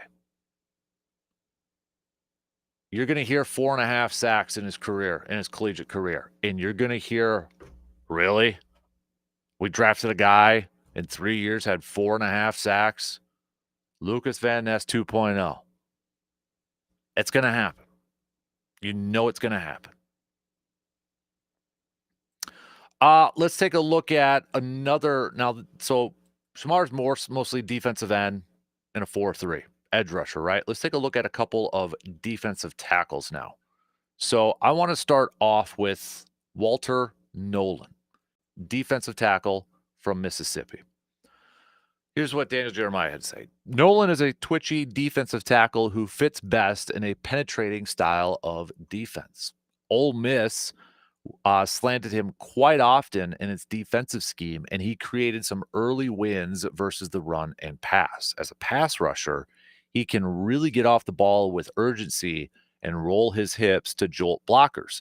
He flashes a violent hump move and can redirect with ease. He needs to improve his vision and awareness, though. He wins a lot of battles, but fails to win the war because of his inability to locate the ball. Against the run, he can generate negative plays for the offense by shooting the gaps, but he gets caught and washed at times. Overall, Nolan is an extremely talented and disruptive, but he hasn't come close to reaching his potential. If he lands with the right scheme and coach, he could emerge as one of the better players in this draft process. That's an interesting scouting report. Now, last year, first team AP All-American, first team All-SEC, tied for the team lead with 14 tackles for loss, finalist for the Outland Trophy, the nation's top offensive lineman or defensive lineman. Started all 13 games, finished with 6.5 sacks, 48 tackles, 3 pass breakups. You look at, again, okay, he's incredibly talented, but still needs a little bit more molding. And that you're going to get that a lot with, I mean, you can make that case with a lot of these new rookies coming in. Everybody, there's not the prospect that's going to have 100% positive attributes, positive scouting reports where nobody's going to have anything negative to say. So when you watch some of his clips, though, I was watching some more of them last night, getting ready for this. This is a guy, yeah, that he wins a lot of one-on-ones, but I was getting some of the flashbacks from last year of Kenny Clark, where Kenny Clark was winning some one-on-ones. But going back to like when Jeremiah said locating the ball, it reminded me a lot of times of some of the plays from Kenny Clark where he's in the backfield, but the ball carrier is running by, or the play is going the other way. That's kind of the vision that I got was those flashbacks from Kenny Clark last year, because there were times that Kenny Clark, just dominated the guy from across from him. He's in the backfield, but it might have been too quick or, just a little too explosive. So he's got this playmaking ability, and he's a really good interior pass rusher, and he can get in that backfield. But he's got to be a little bit more aware, especially is it at times maybe just a little too aggressive. But he's definitely got the potential to be a really good defensive lineman. I think if Green Bay drafts him, they have to be able to trust. You got a new defensive line coach coming in here. Do you trust that defensive line coach to get the most out of him? Does he fit the scheme that you can get the most out of him? This is a player that you want to put in a position to be able to have success, to be able to affect games, to be able to dominate. All the talent in the world. And he does have production, right? I mean, 6.5 sacks last year, 4 the year prior with Texas A&M, but might need a little bit more molding. And then you got Darius Alexander, defensive tackle from Toledo. Taking a look at him here. Let's start off with looking at his at Daniel Jeremiah's write-up. brain fart there. Alexander has excellent size, length, and athleticism for his position. Primarily aligned inside at defensive tackle during his time at Toledo, but he did take some reps on the edge in the games that he studied. As a pass rusher, he flashes an explosive shake bull with the quickness to redirect and cross the face of blockers. He can get a little too high at times, which neutralizes his ability to create a pocket rush.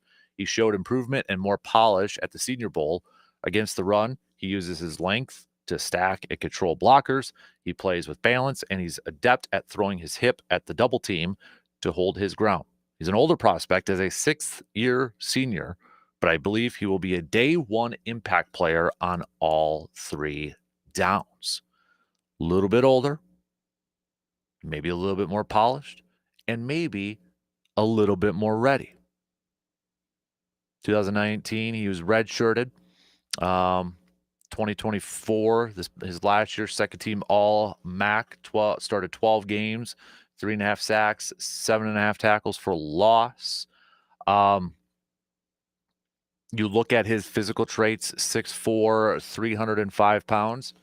So brings the physical tools to this thing that you look for from an interior defensive lineman.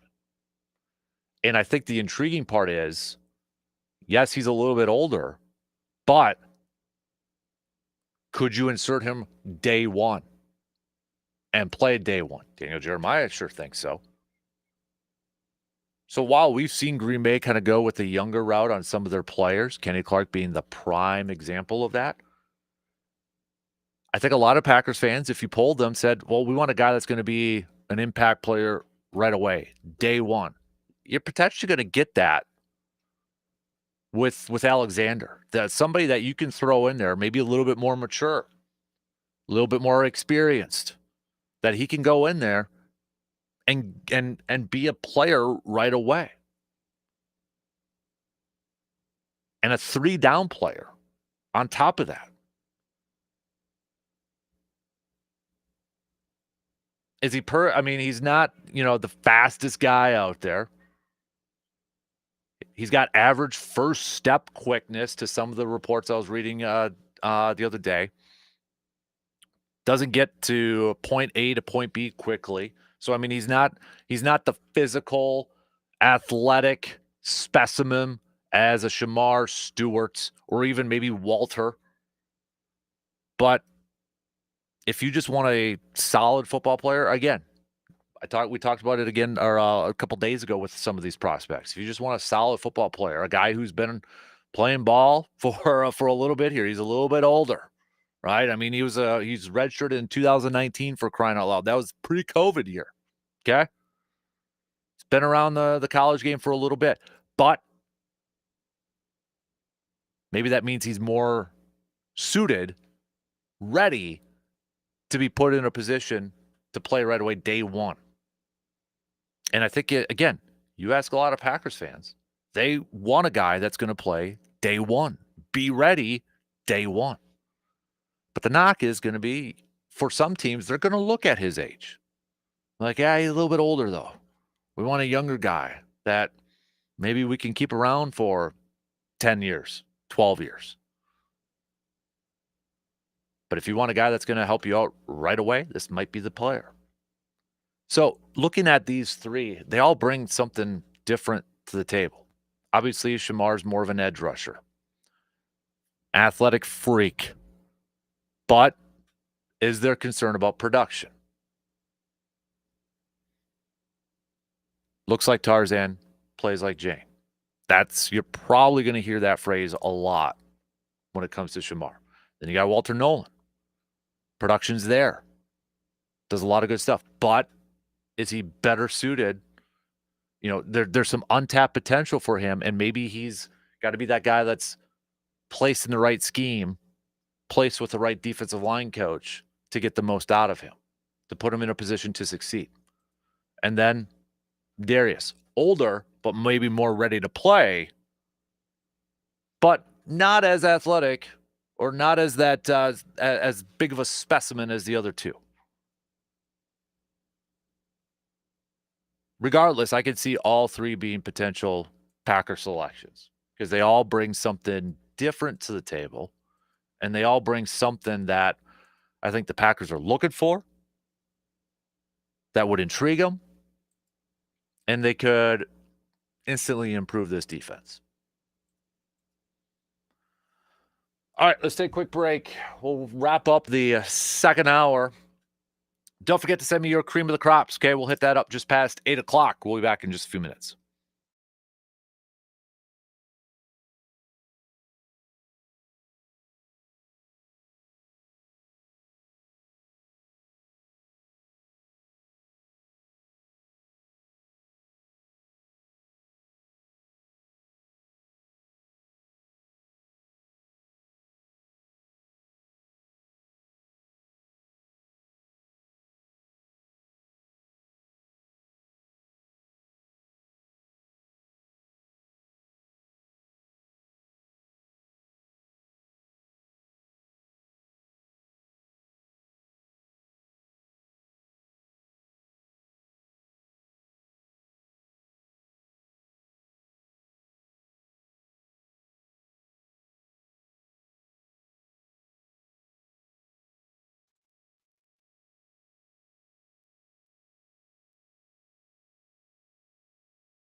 Have you started your spring cleaning yet? Hey, don't worry if you haven't, because a lot of us haven't yet. But spring cleaning doesn't just have to be dusting the shelves off or cleaning the windows. It should also be for doing some updating and remodeling in your home.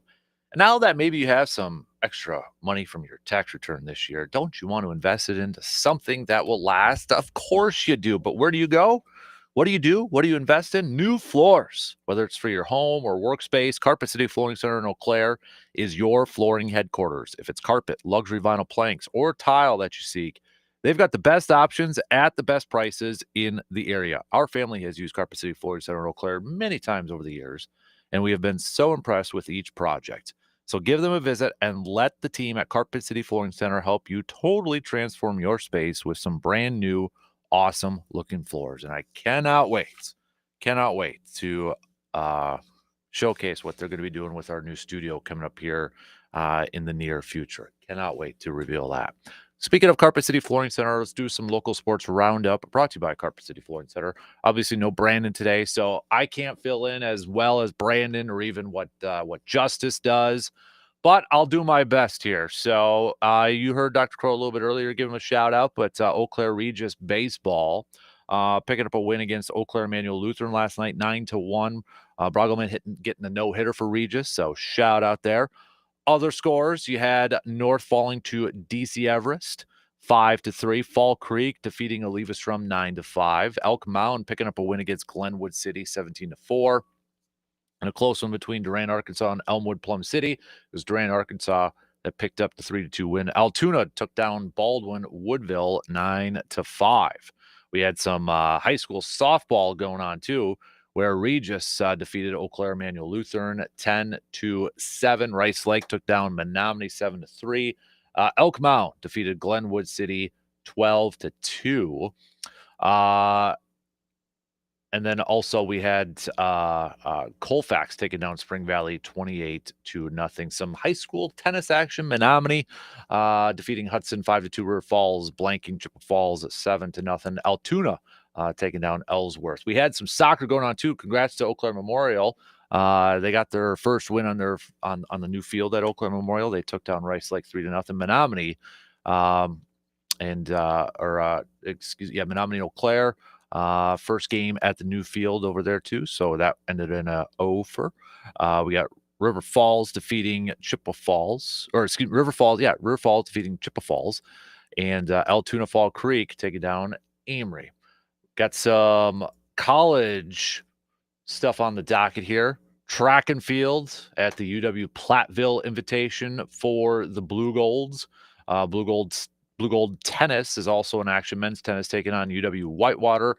Baseball is going to be in action, taking on Oshkosh. Women's golf is going to be at the Auguste Spring Invite Lacrosse at Southwestern University. Softball, WIAC action picking up for Blue Gold softball. This should be fantastic with the WIAC schedule coming up here. Blue Gold's going to be at number 25, Stevens Point. And then for Stout, flag football, they got the tournament schedule. So that's going to be beginning tomorrow for UW Stouts. UW Stouts flag football. Remember, they got their partnership with the Minnesota Vikings. So we got a tournament coming up tomorrow for UW Stouts. So that should be a lot of fun to watch there too. Track and field is also going to be at the UW Platteville Invitational for Stout.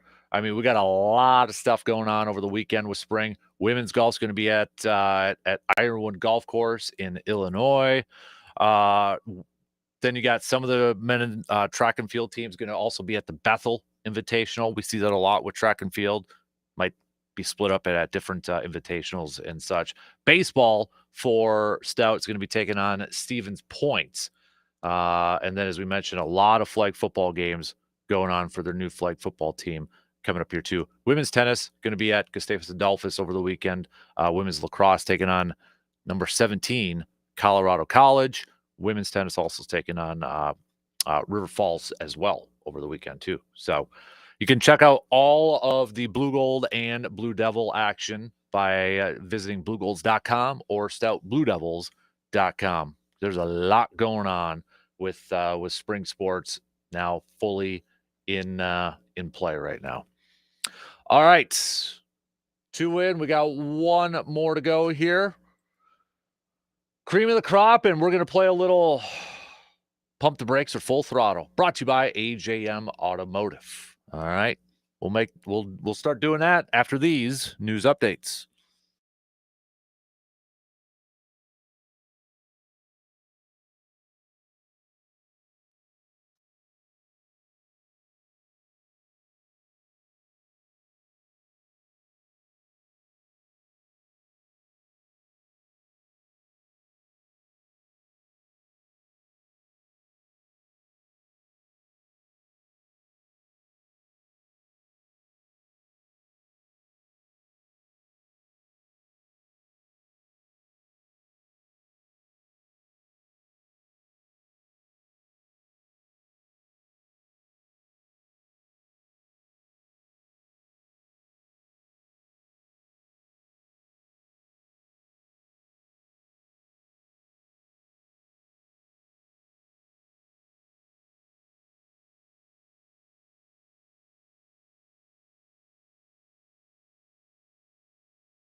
Final hour kicking off right now on this Friday morning. A happy TGIF goes to all of you. One more hour, then we're off for the weekends and back at it Monday morning. But a big thanks for making us part of your start this morning. Coming up, we'll get back to some more Brewers talk as we get set for this series against the Diamondbacks starting tonight.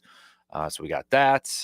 We got the Bucks in action tonight. The NBA season will wrap up after this weekend. We'll know playoff matchups, play-ins. I shouldn't say all the playoff matchups. We'll know the play-ins, know some playoff matchups and such. But the Bucks win tonight. They'll clinch the 5th seed, and maybe they'll rest Giannis and that on Sunday and such. I've got to imagine the Bucks would like to take care of business tonight. I know the final one's at home, but probably like to take care of that and maybe get some guys a little rest and relaxation for that final game before a very, hopefully a very long postseason run.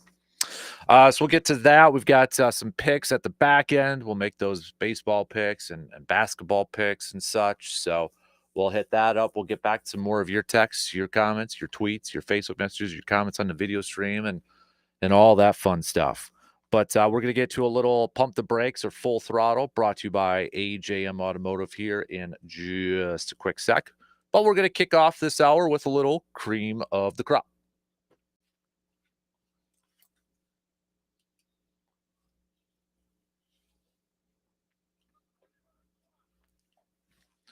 All right, cream of the crop. I'm riding solo on this one because Brandon is out today. So my cream of the crop, I'm actually going to go, bear with me on this. I'm going to go with some of the Brewers pitching staff, the guys that have been filling in as of late, because I think they have been doing a fantastic job. Guys that we didn't know really anything about or didn't know a whole lot about, asking them to come in until this Brewers pitching staff gets healthier. I think you got to tip your cap to what we've seen from some of these guys. Chad Patrick, back-to-back starts from him. He's been really good. We're going to see him again this weekend. Obviously, Freddie Peralta has been good, but, Freddie Peralta is a little bit more of a known commodity. Quinn Priester yesterday, solid start, 5 innings in his debut, 5 hits, 1 earned run, giving up that solo shot in the in the first inning. Alexander, outside of his starts, even though the Brewers got a 17-2 victory, he only went 3-2, so not quite that sharp. But his start prior, he had the no going in there. Give him some credit as well. So this staff kind of treading the water, getting the job done until we get those reinforcements back. Quintana here soon, Tobias Myers here soon. So I'm gonna go cream of the crop with those guys because they've been doing a really good job. And individually, I'll go Jackson Cheerio. He extended his hitting streak yesterday. I mean, we threw out this stat yesterday, but I think it would qualify again for a cream of the crop because and really when it comes to stats and facts and all that, you can cater it to fit a narrative. I mean, you could come up with a stat or a statistic for a lot of things, right? But they're still kind of cool to say or kind of cool to relay. And when it comes to Jackson Cheerio, when you are in a category with Ohtani, Lou Gehrig, and Babe Ruth, we got to mention that, right? So before the game yesterday, with 12 RBIs, 6 extra base hits, 3 home runs, a couple doubles, and a stolen base in his last 3 games, Jackson Cheerio joined Babe Ruth, Lou Gehrig, and Shohei Ohtani as the only players in MLB history to hit those marks over a 3-game span. So, pretty dang cool. And I know his hit streak ended yesterday, but I was going to say too, Bryce Terang off to a really good start this season. So those, I guess, are my multiple cream of the crops for this morning. All right, let's do pump the brakes or full throttle, brought to you by AJM Automotive. We don't want to get in this situation, but what happens when your car breaks down and you need a tow? Who do you call? You call AJM Automotive. Not only is AJM Automotive your go-to place when it comes to auto repairs, but they also offer towing services too, and they offer a discounted towing rate for vehicles brought to their location. So if you get into a situation where you need to be towed and you need to have your vehicle fixed right up, AJM and Automotive in Eau Claire has you covered. Just give them a call at 715-835-9700. 9523. AJM Automotive, also a partner of ours for our draft coverage coming up in a couple of weeks. It's AJM Automotive, Home Oasis, another draft partner of ours, and also SC Swiderski. SC Swiderski, another partner of ours for our draft coverage coming up in just a couple of weeks. So I mentioned this social media thing. I'm not even going to say report because it's not a report. But it was out there, and you had some sites and things saying it's a report. It's not really a report. It's more of a prediction. But Matt Miller and Jordan Reed of ESPN shared what they were hearing for each team as the draft approaches. And for the Packers, this is what they had to say here a little bit. A rival scout told me that his team expects the Packers to focus on adding defensive players for Jeff Hafley's scheme in the early rounds. Surprise, surprise. Not really. However, it says here he predicted that Green Bay would draft a corner in round 1, a defensive tackle in the second round before shifting to a value receiver pick in round 3. So that's more of a prediction, but I'm pumping the brakes on this thing, saying that that's the game plan for the Packers, which it's kind of turned into this on social media. Like, oh, that's the game plan for Green Bay coming up for the draft. Like, pump the brakes here. There is no way that any general manager is going into this thing 2 weeks out and saying, this is what we're doing. We're drafting a corner in the first round. We're drafting a defensive tackle in the second round. And we're drafting a wide receiver in the third round. They're not going in there with their notes saying this is what's going to happen. This is what we're going to do. They don't know how the board's going to fall. They may have an idea of what teams are going to do, but they don't know exactly how it's going to fall. So if somebody ends up falling to them where it's a better value pick than, say, let's say a defensive tackle is there. Say there's a run on corners, and that pushes defensive linemen down. They're probably going to go with the defensive lineman then. They're going to go, okay, well, we didn't think this guy was going to be here, so that's who we're going to go. They're not going in with the mindset of corner first, defensive tackle, then wide receiver. No, I'm pumping the brakes on that. That's not what's going to happen. So anybody thinking like, ooh, that's what they're going to do. It's a prediction. It's a prediction, okay? Doesn't mean it's going to happen. But it makes sense. It's like, okay, yeah, if we ask for predictions all the time and we try to make predictions all the time, like, yeah, I predict that they're going to go with it. I mean, my mock draft, when we do all our mock drafts, we're predicting. So when you're doing, it's like, oh, yeah, probably corner there. And then, okay, going through second round, there's D tackle. Okay, yep. So, okay, now let's see if there's that wide receiver there sitting in the third round. So I'm pumping the brakes on the narrative that this is what Green Bay really wants to happen. Maybe in a perfect world it does, but that's not the mindset that they're going to have going into this thing. They're going to see how the board plays out. And if somebody happens to be falling, maybe they make a move up. If some of their guys are already gone, maybe they make a move back and acquire some more picks at that point. So pumping the brakes on that. Pumping the brakes. Going to the Masters.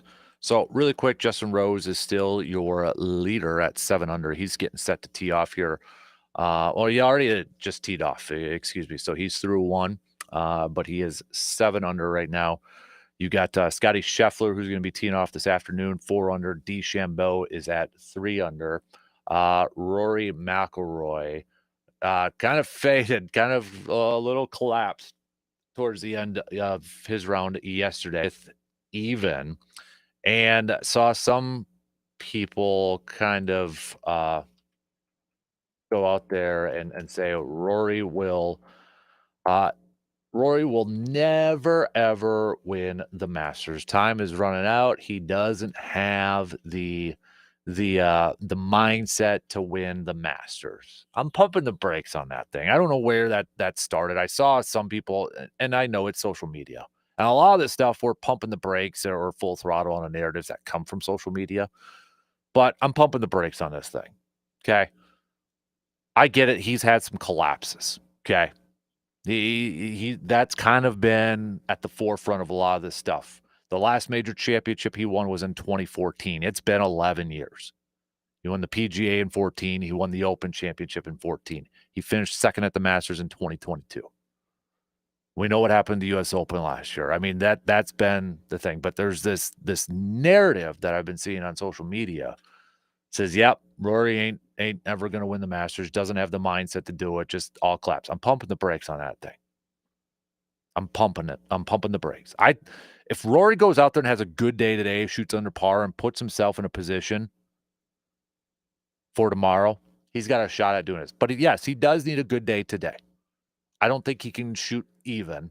I don't know how the scores are going to be today. I think he's got to go for an under par round today to put himself in that position for moving day in golf. But anybody saying that he's never going to win a Masters, that's the one that's going to always kind of be at the back of his head, the what if, the coulda, shoulda, woulda. I'm pumping the brakes on that.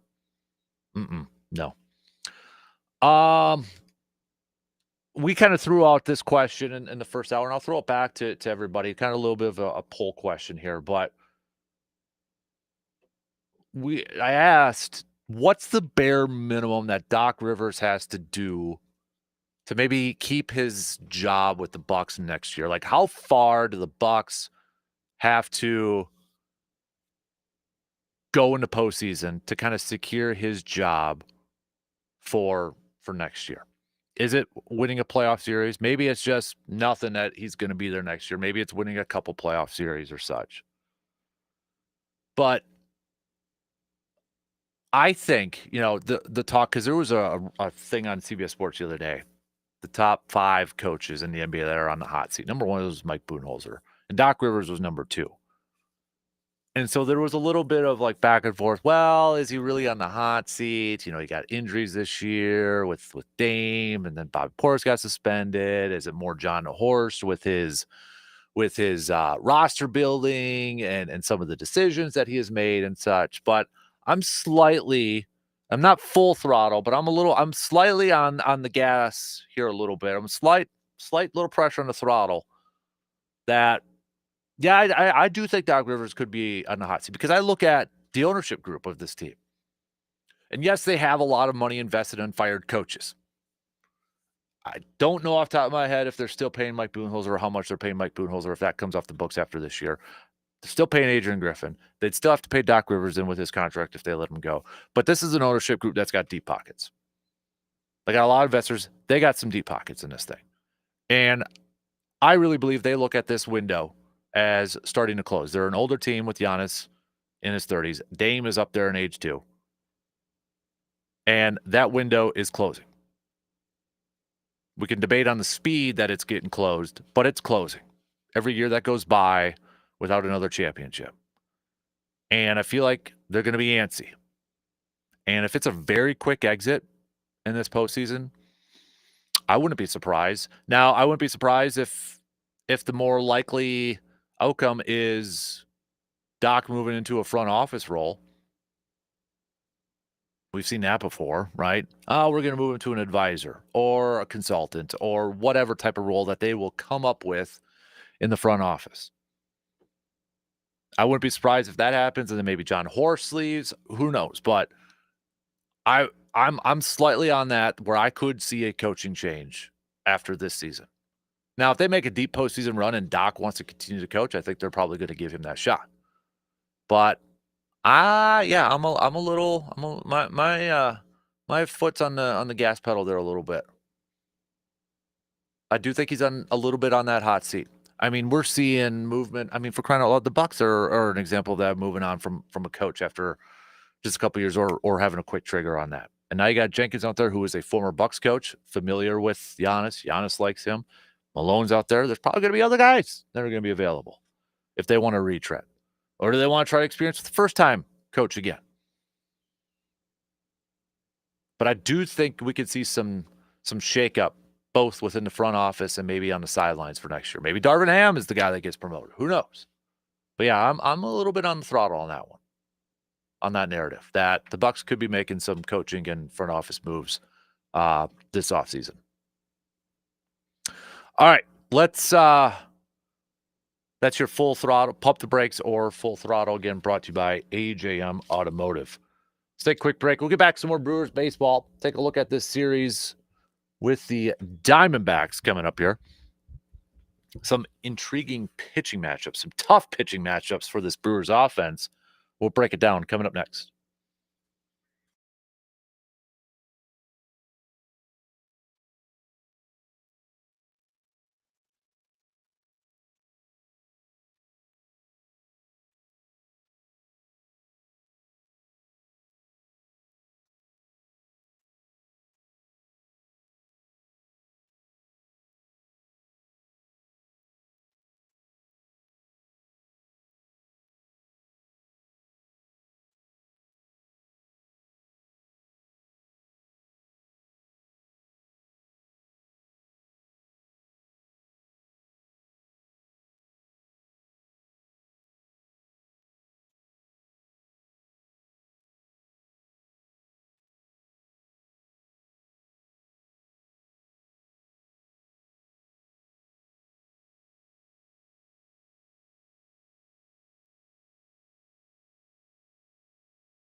Spring is here, which means one thing, and that's turkey hunting season. So you've got your tags, you know the dates you're heading out to the woods, but what the heck is missing? Maybe a new turkey shotgun, maybe some extra shells. It's time to hit up our good friends at Tilden Gun. Locally owned and operated, Tilden Gun has the best selection of firearms in the area and all at the best prices in the area.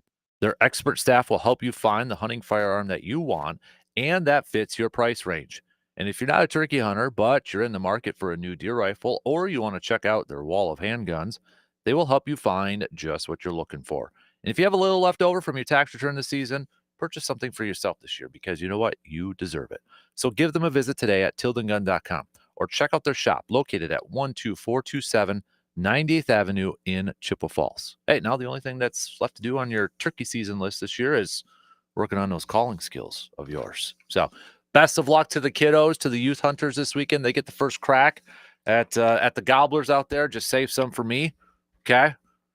I want to get one this year really bad, so save one for me out there, okay, guys and gals? But also, if you do have any luck, don't forget to send them on over to us, all right, so we can put them up on our trophy board, on our photo gallery. I was trying to spit that out on our website at sportstalk1051.com. Hey, also, too, if you are in the kind of getting ready for summer, maybe getting set, maybe you're a weekend warrior or such, or maybe you're just looking for something to do during the week in the summer, check out VFW Post 305, our good friends at VFW Post 305, because right now they're taking teams for their cornhole season. So grab a partner, sign up now to play. Games will be held on Wednesday evenings next to the volleyball courts. Cost is $40 per team, and their outside bar will be open and serving some cocktails and some cold beverages. So the schedule will be determined once they get a team count and usually runs from mid-May through mid-August. Weeks off for the music festivals because we got a lot of them in our area when it comes to the summer. So more details, you can check out the VFW Post 305's Facebook page for the number to call and all that good stuff. But yeah, VFW, especially when it was spring here and the summer around the corner, you cannot beat the view of their patio facing the river. Not a bad place to be hanging out during the summer. Some beverages, maybe even playing a little cornhole, a little bag toss over there too while enjoying a good meal and entertainment. They got bands on the weekends. They got bands playing all the time. There's always something going on at VFW Post 305. All right, Brewers are back at it tonight. So a little bit of a programming note, passing along again. So we got the Bucks tonight and we got the Brewers tonight. Tonight's game for the Brewers is on a little bit later. Bucks are going to be starting on about a couple hours beforehand. But since Brewers are playing at 8:40, Bucks tip time is a little after 6. Bucks are going to be playing on our sister station, 95.9, 11:50 a.m. Brewers going to be slotted for 105.1 FM, 7:90 a.m. So, again, passing along a little bit of programming note. It's at that awkward time where the Bucks game probably won't be done in time. So, Bucks are going to be on our sister station, 95.9 and 11:50 a.m. But could be the nights that we see Jose Quintana making his Milwaukee Brewers debut. Could be the night. He is eligible today to be back on the Major League roster. And if you go to Brewers.com, it's still a TBD, listed as the starting pitcher, but that's the speculation that Brewers will recall Quintana, and he will be the starting pitcher for today. So there you have it. We might see him going up against the Diamondbacks with Eduardo Rodriguez on the mound for the Diamondbacks. Corbin Burns, though, Brewers are going to be going up against their former flamethrower tomorrow with Chad Patrick on the mound. And Freddie Peralta is going to get the starts on Sunday. Zach Gallen's getting the start for the Diamondbacks. So you've got, when you look at these pitching matchups here, especially for the Brewers offense, it's going to be tough because, you got Rodriguez on here, but another left-handed starting pitcher that the Brewers are going to be going up against. I mean, it is what it is at this point. You've got some players that have a little bit of experience against him, not a whole lot.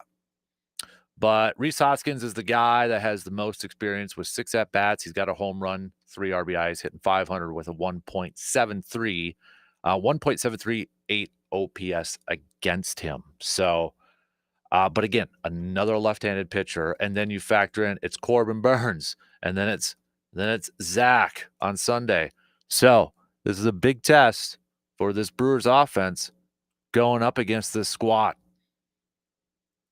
You know, obviously with the Burns one coming up on Saturday, that's going to be a big talking point. We know that's going to be a big one there with that matchup.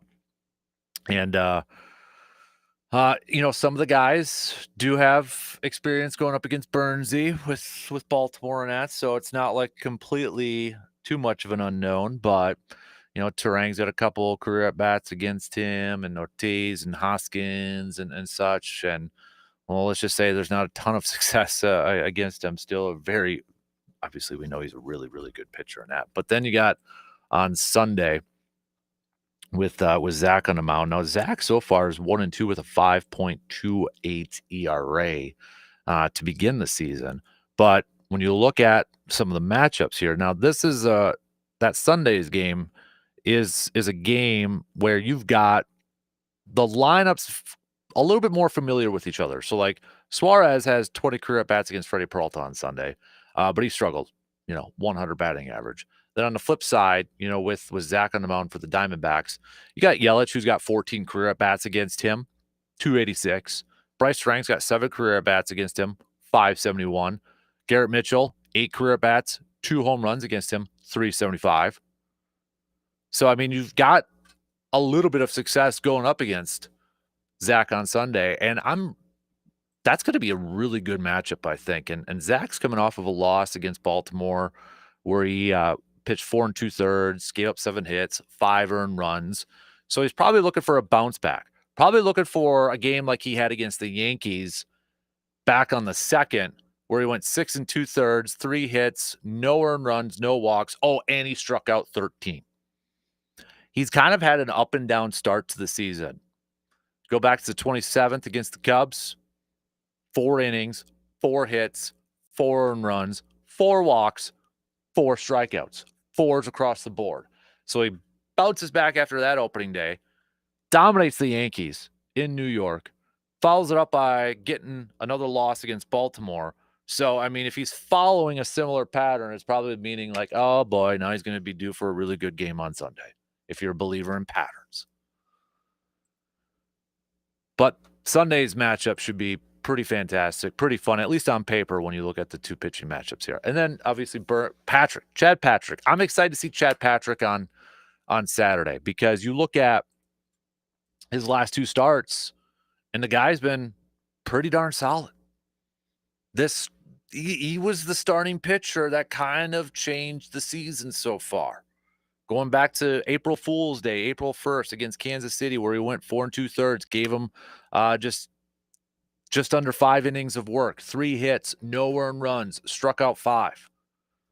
Kind of settled everything down when the Brewers pitching staff was in like full panic mode because they kept losing guys left and right. Follows it up by getting his first career win against the Reds on the 6th, 5 1/3, 2 hits, 1 earned run. I'm curious to see, can Patrick continue to what? Stack success. Can he be this year's version of what Tobias was last year, or even Robert Gasser before he got hurt? A guy that's getting a shot to showcase what he has. Because if he continues to pitch this well, like he did in his last couple games, I got to imagine Brewers are going to find a role for him, whether it's staying in the rotation, maybe it's coming out of the pen for a long relief. But if he continues to put back-to-back starts and pitching really well, they'd be foolish not to keep him on the roster. And injuries are going to happen. Guys are going to miss starts. So you got that option there too. But can he put together another really good performance where, all right, we're starting to get guys back now. Tobias is probably going to be back next week. Quintana's very, very well could be starting tonight. You're starting to get those arms back. So Chad Patrick, if he continues to pitch well and he continues to put together some really good performances, pitch your way to stay on this team. And then, of course, if it is Quintana tonight, all eyes are going to be on their free agent acquisition, one of the only free agent acquisitions this offseason. But the expectation for him, what is it for this year if it is in fact going to be him on the mound? Right. If you look at projections and such, you're going to see a lot of 500 stuff, average stuff. Baseball Reference has him projected as 8-9 this year. 3.71 average. I mean, that's about average. Would you take that, though? I'd take the 3.71 ERA for a 36-year-old starting pitcher, probably.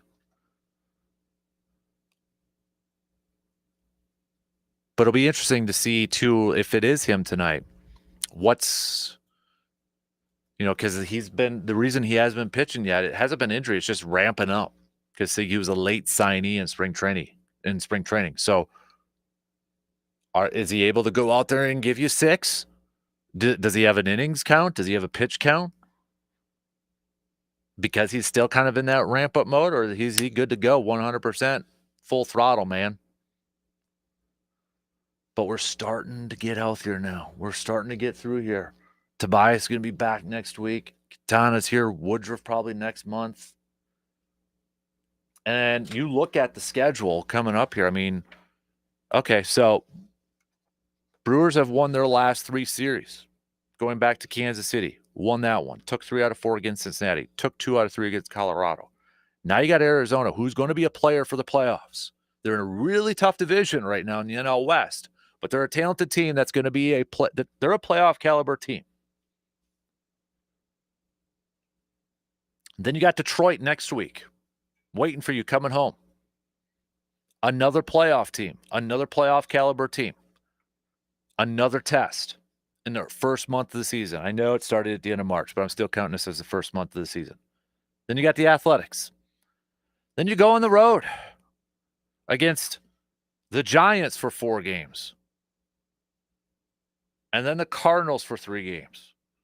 So you look at this stretch of schedule coming up here and then, you got the White Sox right after the Cardinals, but then you open up May. Cubs, Astros, Rays, Guardians. I mean, there's no picnics really for any long stretches for this upcoming schedule for the Brewers. I mean, even if you kind of look further ahead, after the Guardians, you got that 3-game series against the Twinnies in Milwaukee, then Baltimore, then Pittsburgh, but then Boston, then Philly. And then you're looking at June. I know I'm getting way ahead of myself here, but I mean, this is a tough schedule for the Brewers because you open up June and you've got, Padres for the first weekend, then Atlanta. We'll see how Atlanta's doing then St. Louis, and then the Cubs. So, but looking at the immediate future, it's going to be a tough week. If you could take 2 out of 3 against Arizona on the road, and you got 2 of those 3 wins with Zach and Corbin getting starts in there, you take that. That's a successful series. And then you get home and then you face Detroit, another team that's they got some pretty good talent over there too. But if it is Quintana again tonight, I think that's going to be kind of like a sigh of relief for the Brewers now. Knock on wood. He's going to be able to get through the game healthy. But it's kind of like, okay, it's the first step in terms of guys coming back, in terms of starting pitchers coming back and getting healthy. Because it's been nothing but guys just getting placed on the injured list, left and right. Nick Mears came back the other day. It's kind of like, okay, that's a little one. But now we're getting a starter back. It's like, okay, it's the first step in the recovery process of getting some of these guys. Quintana's the first one. Then it's going to be Tobias. Then maybe it's Cortez or Aaron Savali. And then hopefully those guys are all still healthy by the time next month rolls around in May, and then Brandon Woodruff makes his return. But if it is Quintana tonight, it's kind of that first step towards recovery. Not to be too dramatic, but it's kind of that first step towards we're finally getting guys healthy and back into the rotation.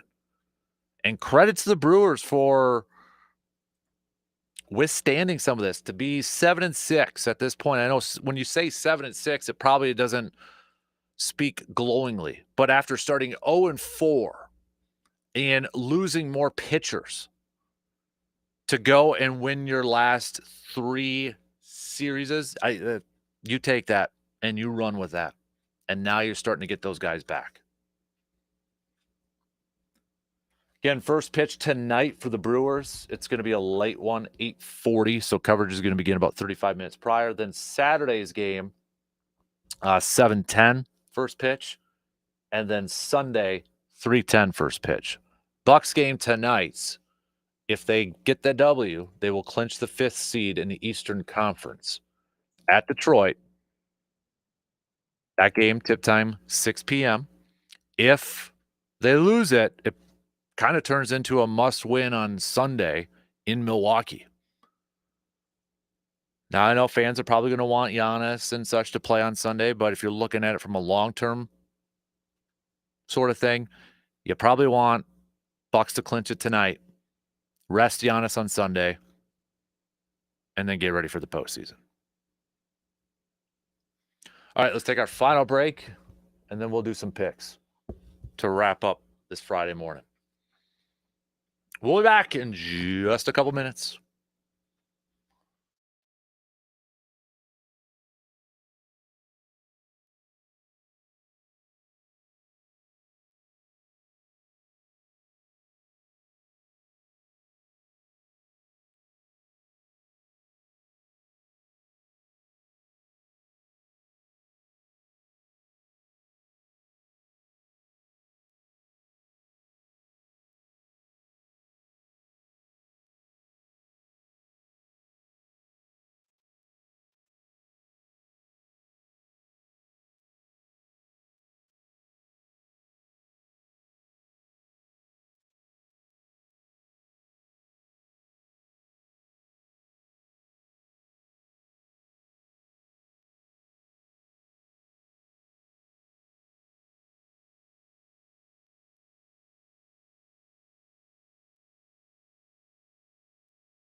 Easy math question for you all. When you add spring and baseball together, what do you get? The solution is simple. It's brats. Fire up those grills for some tailgate parties or backyard barbecues this spring with some brats from Mike's Star Market. Whether it's the Bloody Mary or beer brats, Mike's Star Market has so many different options of brats for you to choose from that you will be the talk of your tailgate party or neighborhood cookout. Celebrate the beginning of spring and baseball season by making a stop at Mike's Star Market, located on the west side of Eau Claire. Quick look at the Masters leaderboard before we get to some picks.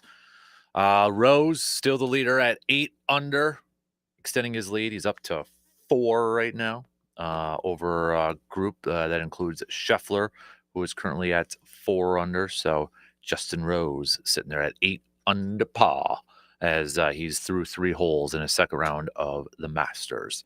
All right, let's do some picks brought to you by the Elbow Room located in Eau Claire, right next to the Banbury Place.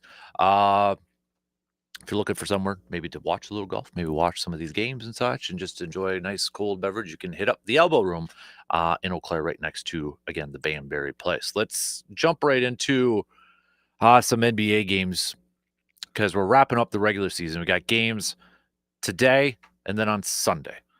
So Orlando at Indiana, I'm going with the Pacers. These are games for tonight. I'm going to try to stick with teams or games that just might matter in some playoff matchups and such, or playoff seedings. Miami at the Pelicans, I'm going to go Miami. Toronto at Dallas, I'm going Dallas. Brooklyn at Minnesota, yeah, I'm going with the Timberwolves. Memphis at Denver, let's go with the Nuggets. San Antonio at Phoenix, that don't matter. Phoenix. Golden State at Portland. Golden State. Clippers at Sacramento. I'm going to go with the Clippers. This could be a good one. Houston at the Lakers. I'm going to go Lakers for this one. And then Milwaukee at Detroit. Detroit is favored by 5.5 in this game.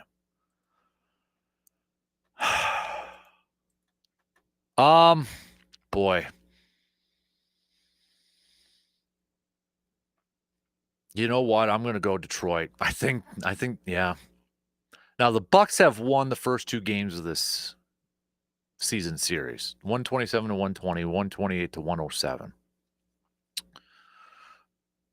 Boy, yeah. No, I'm going to go Detroit, and I think it's going to come down to Sunday. I hope I hope the Bucks win, and then they can rest like Giannis and such on Sunday. Sorry if anybody's going to that game, but I'm going to go Detroit.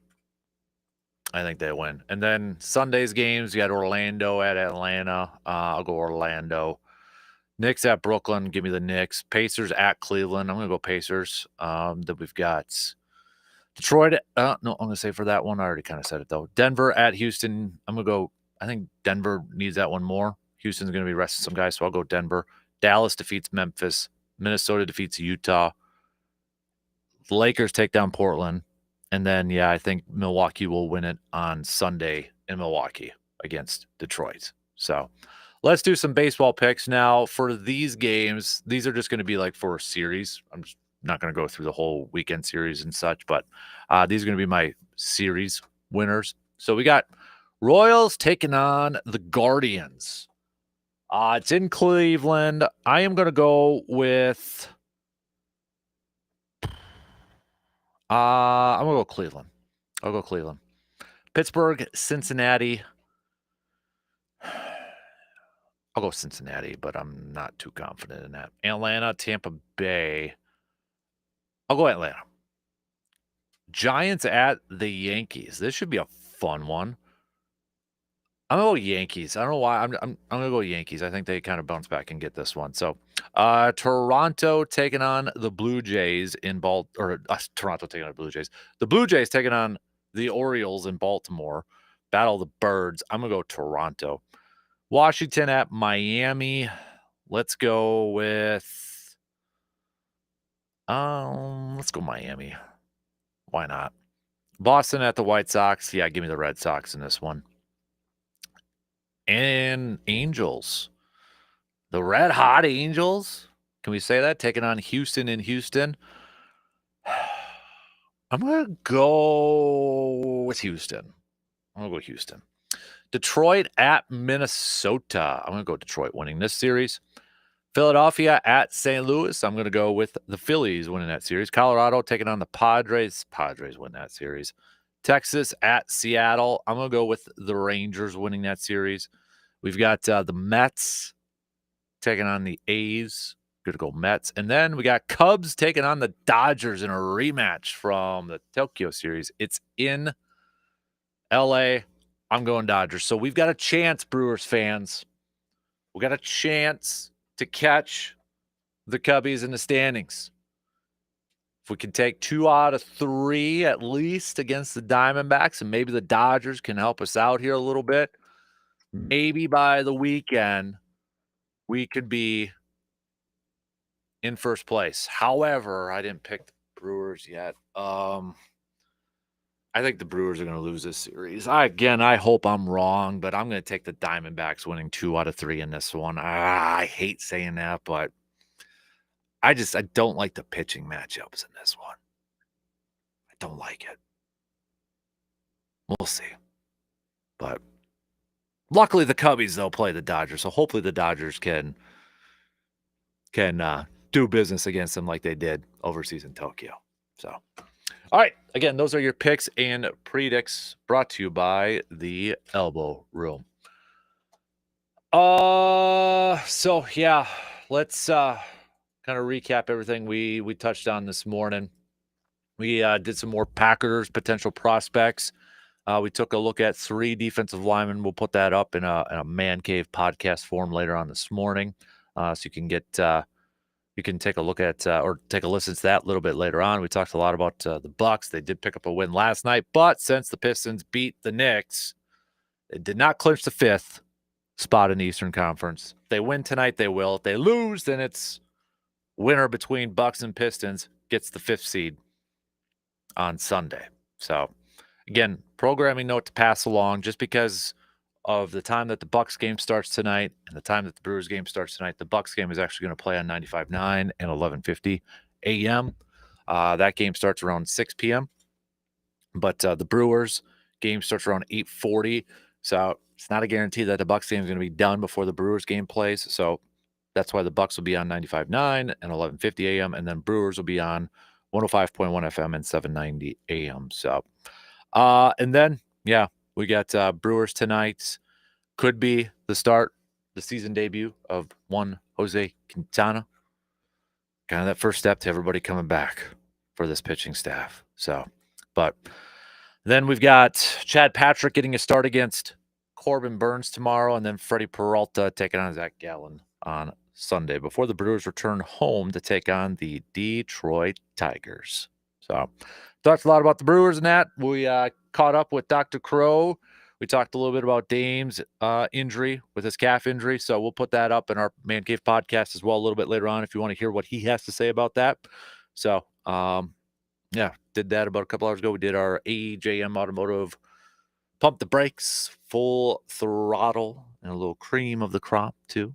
But, yeah, we could actually maybe talk about first place Brewers, depending on how their series with the Diamondbacks go and if the Dodgers can take care of business against the Cubbies. Maybe Monday morning we'll open up with the first place Brewers team. Was it last year they held on to first place in May and never looked back? So could we do it a little bit earlier? I don't know. And we'll find out who is obviously going to take home the green jacket. Second round of the Masters underway here. Again, Justin Rose is still leading at 8 under par. I think he birdied hole 2 there. Scheffler isn't out on the course yet, but he was 4 under yesterday. DeChambeau is getting ready to tee off here in a little bit. He is at 3 under. We'll see what Rory has in store. Can he? I think Rory, to put himself in some contention for this weekend, I think he's got to shoot under par today in round 2. That's what I think he has to do. I think he's got to get into the negatives. Got to get in the reds today. But he's even tied for 23rd. Because I don't know how low the scores are going to go today. But I think he's got to shoot under par and put himself in a position where he can do some damage moving day tomorrow in round 3. So, All right, shot clock's going to cut us off in a couple of minutes. Again, don't forget to follow and subscribe to the Man Cave Podcast. Starting, we kind of kicked it off today, but starting off more next week, we're going to start to award our Armchair MVPs. Those are listeners who contribute the most, participate the most, whether it's through the radio program or the podcast or on social media. I think we're going to change it up every week. So like next week, it may be, all right, whoever texts us the most or whoever participates the most in the Man Cave podcast segments that we got coming up, or whoever participates the most in social media. We've got some swags. We've got some tees. We've got some golf stuff. We've got some koozies. We've got some hats. We've got some sweet new tees I want to get in your hands. Okay. So we're going to do that with our Armchair MVPs and get you some shout outs too. So if you want to be an Armchair MVP, you want to be one of our MVPs, you want to be a part of Team Sports Talk, this is your way. So again, don't forget to follow and subscribe to the podcasts, the YouTube channels, our Sports Talk Facebook pages and Twitter pages. We've got poll questions up every day and all that fun stuff. So make sure you participate in that. All right. I want to get you some of these sweet teas. Limited edition new Sports Talk tees. Okay.